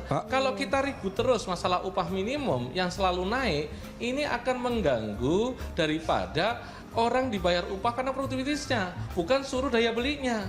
Daya beli dan harga-harga barang yang naik urusan pemerintah. Jadi nggak ada alasan upah minimum naik gara-gara daya beli yang rendah. Karena harganya naik. Tugas pemerintah menjaga harga barang agar daya beli cukup. Tugasnya pengusaha memberikan upah layak karena kompetensinya cukup. Nah, pemerintah menjadi penjembatan ini untuk membangun apa yang disebut kompetensi. Kalau produktif, daya saingnya bagus, sustainable bisnisnya bagus, bisnisnya growth, upah akan muncul. Jadi produktivitas seiring dengan prosperity atau sejahtera. Ini kalau boleh saya simpulkan, artinya kejadian yang 25 tahun itu, kenapa dia masih menerima upah minimum? Karena kompetensinya sama saja dengan mereka yang baru mungkin kerja 1 tahun. Seperti itu maksudnya? Ya, saya setuju tadi bahwa ada kemungkinan itu satu. Yang kedua, manajemennya bisa jadi kurang concern untuk memilah-milah mana yang patut dibayar lebih dari sekedar upah minimum. Oke. Itu salah nggak sih Pak sebenarnya? Ya, artinya ada permasalahan juga di perusahaan. Tidak hanya salah benar, pastikan tugasnya pengawasan, tugasnya kontrol semua pihak, termasuk serikat pekerja, Apindo, pemerintah harus aware. Jangan sampai kita nggak mampu menjaga itu semua, keluar aturan seakan-akan nggak boleh langsung keluar skala upah, dirundingkan dan seterusnya. Skala upah haknya pengusaha, tunjukkan kalau udah skala upah, gunakan skala upah itu untuk mengatur terhadap teman-teman kita yang sudah masa kerjanya dan kompeten. Masalahnya kalau nggak kompeten, masa kerjanya panjang, gimana mau di-develop? Ini langsung kita tanyakan ke Pak Riden. Ya, monggo Mas Riden. Pak Riden. Ya, baik Pak Adit ya. Kalau yang dimaksud dengan kompetensi ini kaitannya dengan jabatan, ya kita setuju. Memang orang yang punya jabatan pasti gajinya naik. Cuman pertanyaan kami atau gajinya lebih besar lah. Misalkan dalam satu perusahaan ada karyawan 500 orang. Kalau untuk gajinya ditambah, upahnya ditambah, harus naik jabatan dulu. Apakah semua menjadi supervisor misalnya? Atau semua menjadi manajer? Itu kan tidak mungkin Kan ya. tidak. Untuk pos-pos jabatan itu kan terbatas. Sangat-sangat tidak mungkin, Bung Rudi. Nah, maksud kami di sini adalah tadi betul, Pak Adito udah singgung tuh soal masa kerja. Ya, soal masa kerja ini harus diperhatikan oleh pihak perusahaan, oleh pihak manajemen, ya. Karena kan logika sederhananya adalah orang yang baru bekerja dengan orang yang sudah 5, 10, 15, 20 tahun bekerja, secara teori yang paling mendasar pun adalah pasti dia udah lebih bagus, dia udah lebih ahli. Gitu, ya, dibanding yang baru masuk bekerja. Maka kalau logika kami sebetulnya yang baru masuk kerja saja sudah dihargai atau sudah ditambahkan upahnya dibanding tahun kemarin, maka mereka yang sudah di atas 1 tahun itu harusnya harganya lebih gitu ya, nilainya tuh lebih gitu. Oke, tapi Pak Riden, maaf, siapa yang mengukur kemampuan tiap buruh kalau misalnya dari perusahaan sendiri menilai bahwa memang tidak kompeten untuk kemudian mendapatkan kenaikan gaji? Apakah dari ini karena kemudian kesimpulan dari pihak buruhnya atau bagaimana sebenarnya Pak Riden? Dalam konteks hubungan industrial kita itu kan ada yang namanya bipartit ya, antara serikat pekerja dengan pengusahanya. Di forum bipartit itulah parameter-parameternya, ukuran-ukurannya harus kita siapkan, kita sepakati kriteria-kriterianya. Misalnya yang absensinya bagus. Kan di perusahaan-perusahaan juga kan ada sistem target, yang targetnya tercapai. Kita udah paham lah sebetulnya hal-hal gitu ya Mbak Vero. Justru ini mohon maaf ya, ini terhadap perusahaan-perusahaan, terhadap manajemen-manajemen yang ya tanda petik ya memang ingin memberlakukan ketika dia membayar upah UMK sudah selesai. Banyak kasus ya hampir di semua daerah ketika persoalan ini kita bawa ke pengawasan, ketika kita bawa ke mediasi, yaitu jawabannya itu bahwa kami sudah membayar sesuai aturan pemerintah. Ini mediasinya bipartit ya Pak ya? Ya, di bipartit. Antara serikat karyawan dengan pengusaha. Ya, saya juga kebetulan masih bekerja sampai hari ini. Oke. Baik. Tuh, saya pun masih bekerja di sebuah perusahaan sampai hari ini demikian. Oke. Ya, Pak Riden, satu sebelum kita jeda, Pak Riden, kalau dikatakan bahwa ini sebetulnya melanggar, bukankah sebetulnya ini harus dilaporkan juga kepada pengawas dalam hal ini pemerintah? Realitas di lapangan kami sudah lakukan itu, Bung Rudi. Kita sudah lakukan itu. Justru malah banyak kasus, ya banyak kasus ketika kami mengangkat persoalan itu bergeser persoalannya. Bergeser kemana maksudnya? Pak? Gitu. Bergeser kemana maksudnya Pak? Bergeser. Artinya gini, misalkan ada menjadi PHK kasusnya, bukan lagi bicara tentang hak upah tadi. Gitu. Maksudnya begini ya, kita sedang bipartit upah, kita sedang meminta upah ya. Ketika kami meyakini bahwa upah kami naiknya harus sekian, kemudian perusahaan tidak memenuhi apa yang diusulkan oleh serikat, maka kan mekanismenya adalah kita naik ke Disnaker kan gitu ya. Kita coba ajukan ke Disnaker. Nah, ketika Disnaker berproses ya, maka itu pihak perusahaan dengan memunculkan argumentasi lain, alasan-alasan lain itu bisa mem-PHK karyawannya. Oke, baik. Kita masih akan melanjutkan perbincangan begitu ya, Rudi, di segmen berikutnya. Ini tetap menjadi topik yang menarik setiap tahunnya, karena selalu pasti ada peringatannya begitu. Dan mungkin bagi Anda pemirsa yang juga ingin berinteraktif bersama kami bisa bergabung. Kami akan kembali usai jeda.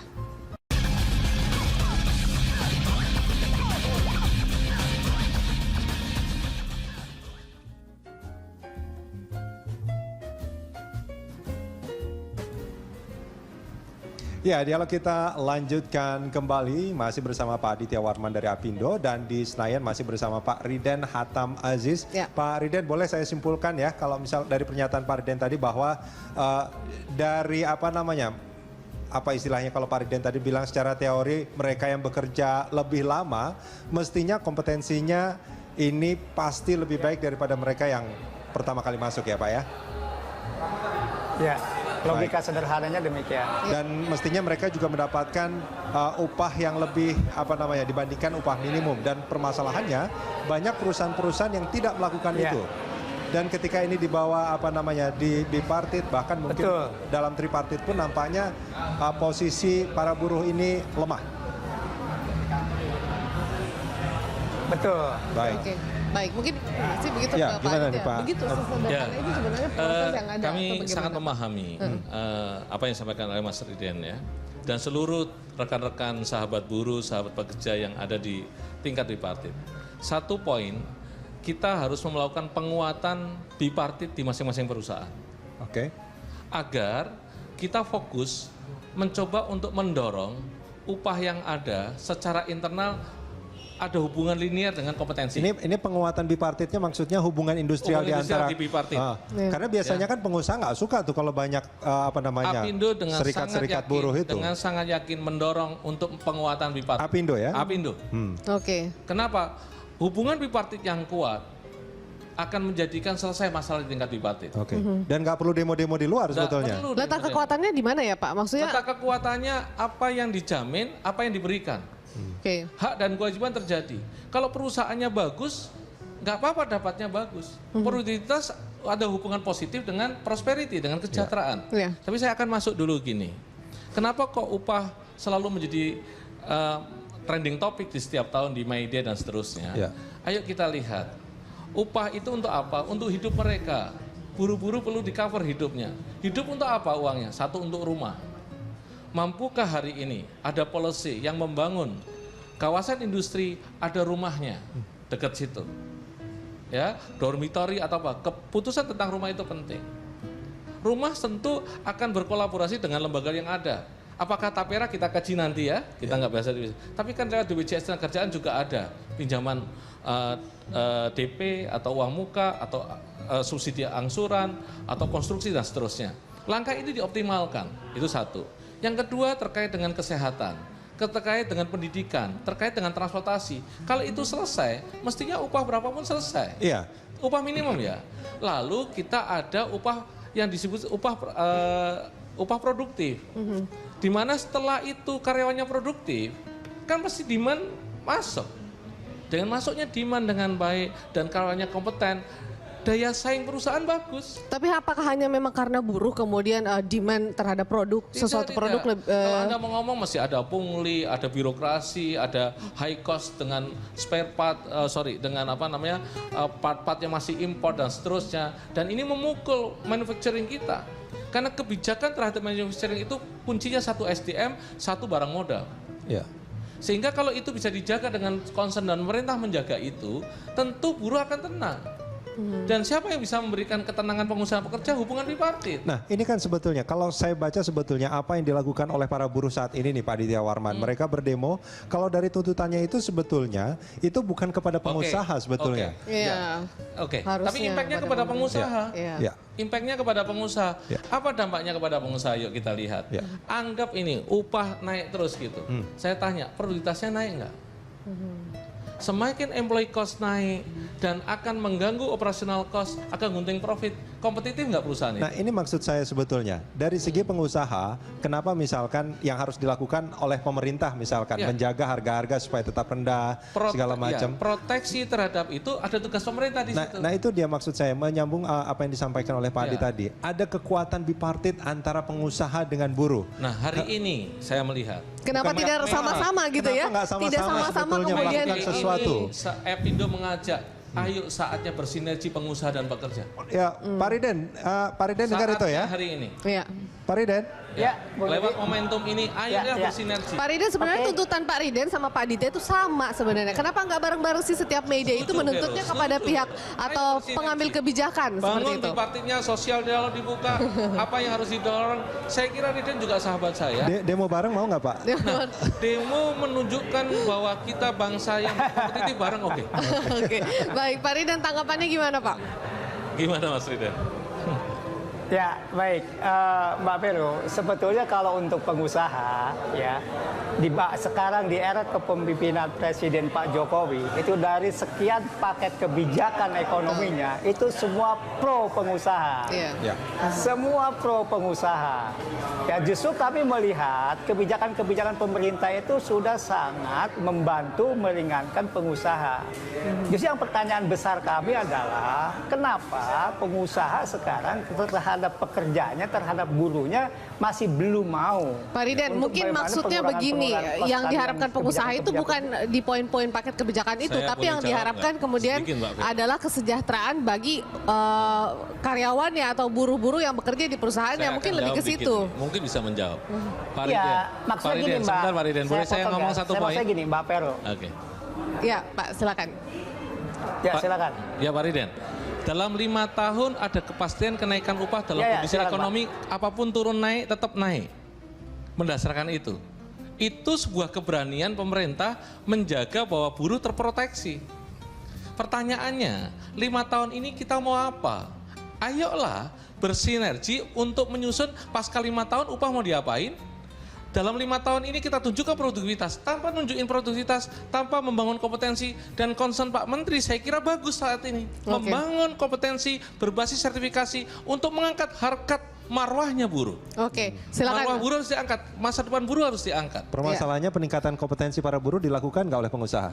Nah, nggak kurang-kurang Mas. Nggak kurang-kurang? Kalau gitu kan banyak reject kita. Oke, nanti kita akan bahas ini di segmen berikut nanti. Kita akan minta tanggapan dari Pak Riden. Kita jeda sebentar ya Vero ya. Kita akan sambung di segmen berikut nanti.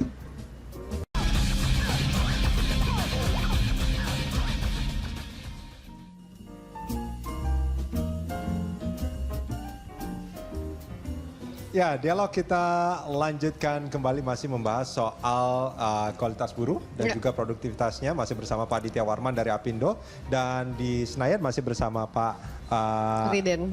Pak Riden Hatam Aziz. Pak Riden, ini tadi ada hal yang menarik sebetulnya kalau kita bicara soal kompetensi, bahwa menurut pernyataan Pak Aditya Warman, pengusaha itu nggak kurang-kurangnya Pak ya untuk melakukan peningkatan kompetensi para buruh, supaya ini juga kan nanti akan berkorelasi secara positif dengan upah juga sebetulnya. Apakah itu dirasakan, dialami, terjadi secara di istilahnya dunia nyata mungkin seperti itu? Oke, sebelum saya menjawab itu, saya ingin tadi menjawab tentang dari Pak Aditya Warman bahwa dengan adanya PP 78 bahwa upah buruh terproteksi. Nah, justru disinilah persepsi yang berbeda Pak, bahwa kami tidak merasakan adanya kenaikan upah. Kenapa? Karena UMK itu hanya berdasarkan inflasi saja. Dan pertumbuhan ekonomi Pak. Dan pertumbuhan ekonomi, ya. Dan pertumbuhan ekonomi, betul. Nah, itu hanya penyesuaian. Yang kami inginkan adalah berdasarkan Undang-Undang 13 2003 itu ada kebutuhan hidup layak. Parameternya di situ. Kebutuhan hidup layak itu kan menyangkut semuanya. Gitu. Jadi dengan kata lain yang dimaksud kepastian, kalau soal pasti naik gaji dalam artian tiap tahun ada, ya. Tapi terkait dengan kebutuhan kami, itu yang kami maksud tidak. Pak. Nah, sekarang terkait dengan kompetensi. Ya, terkait dengan selama ini selalu digaungkan tentang bagaimana buruh untuk memperbaiki kompetensi dan segala macam. Kan kalau kita buka aturan kompetensi itu kan sebetulnya kan adalah bagian juga kewajiban pengusaha untuk bagaimana mendidik, bagaimana mentraining, bagaimana mengupgrade karyawannya, pekerjanya. Ya, itu dia pertanyaannya, Pak. Apakah itu terjadi? Apakah selama itu sudah dilakukan?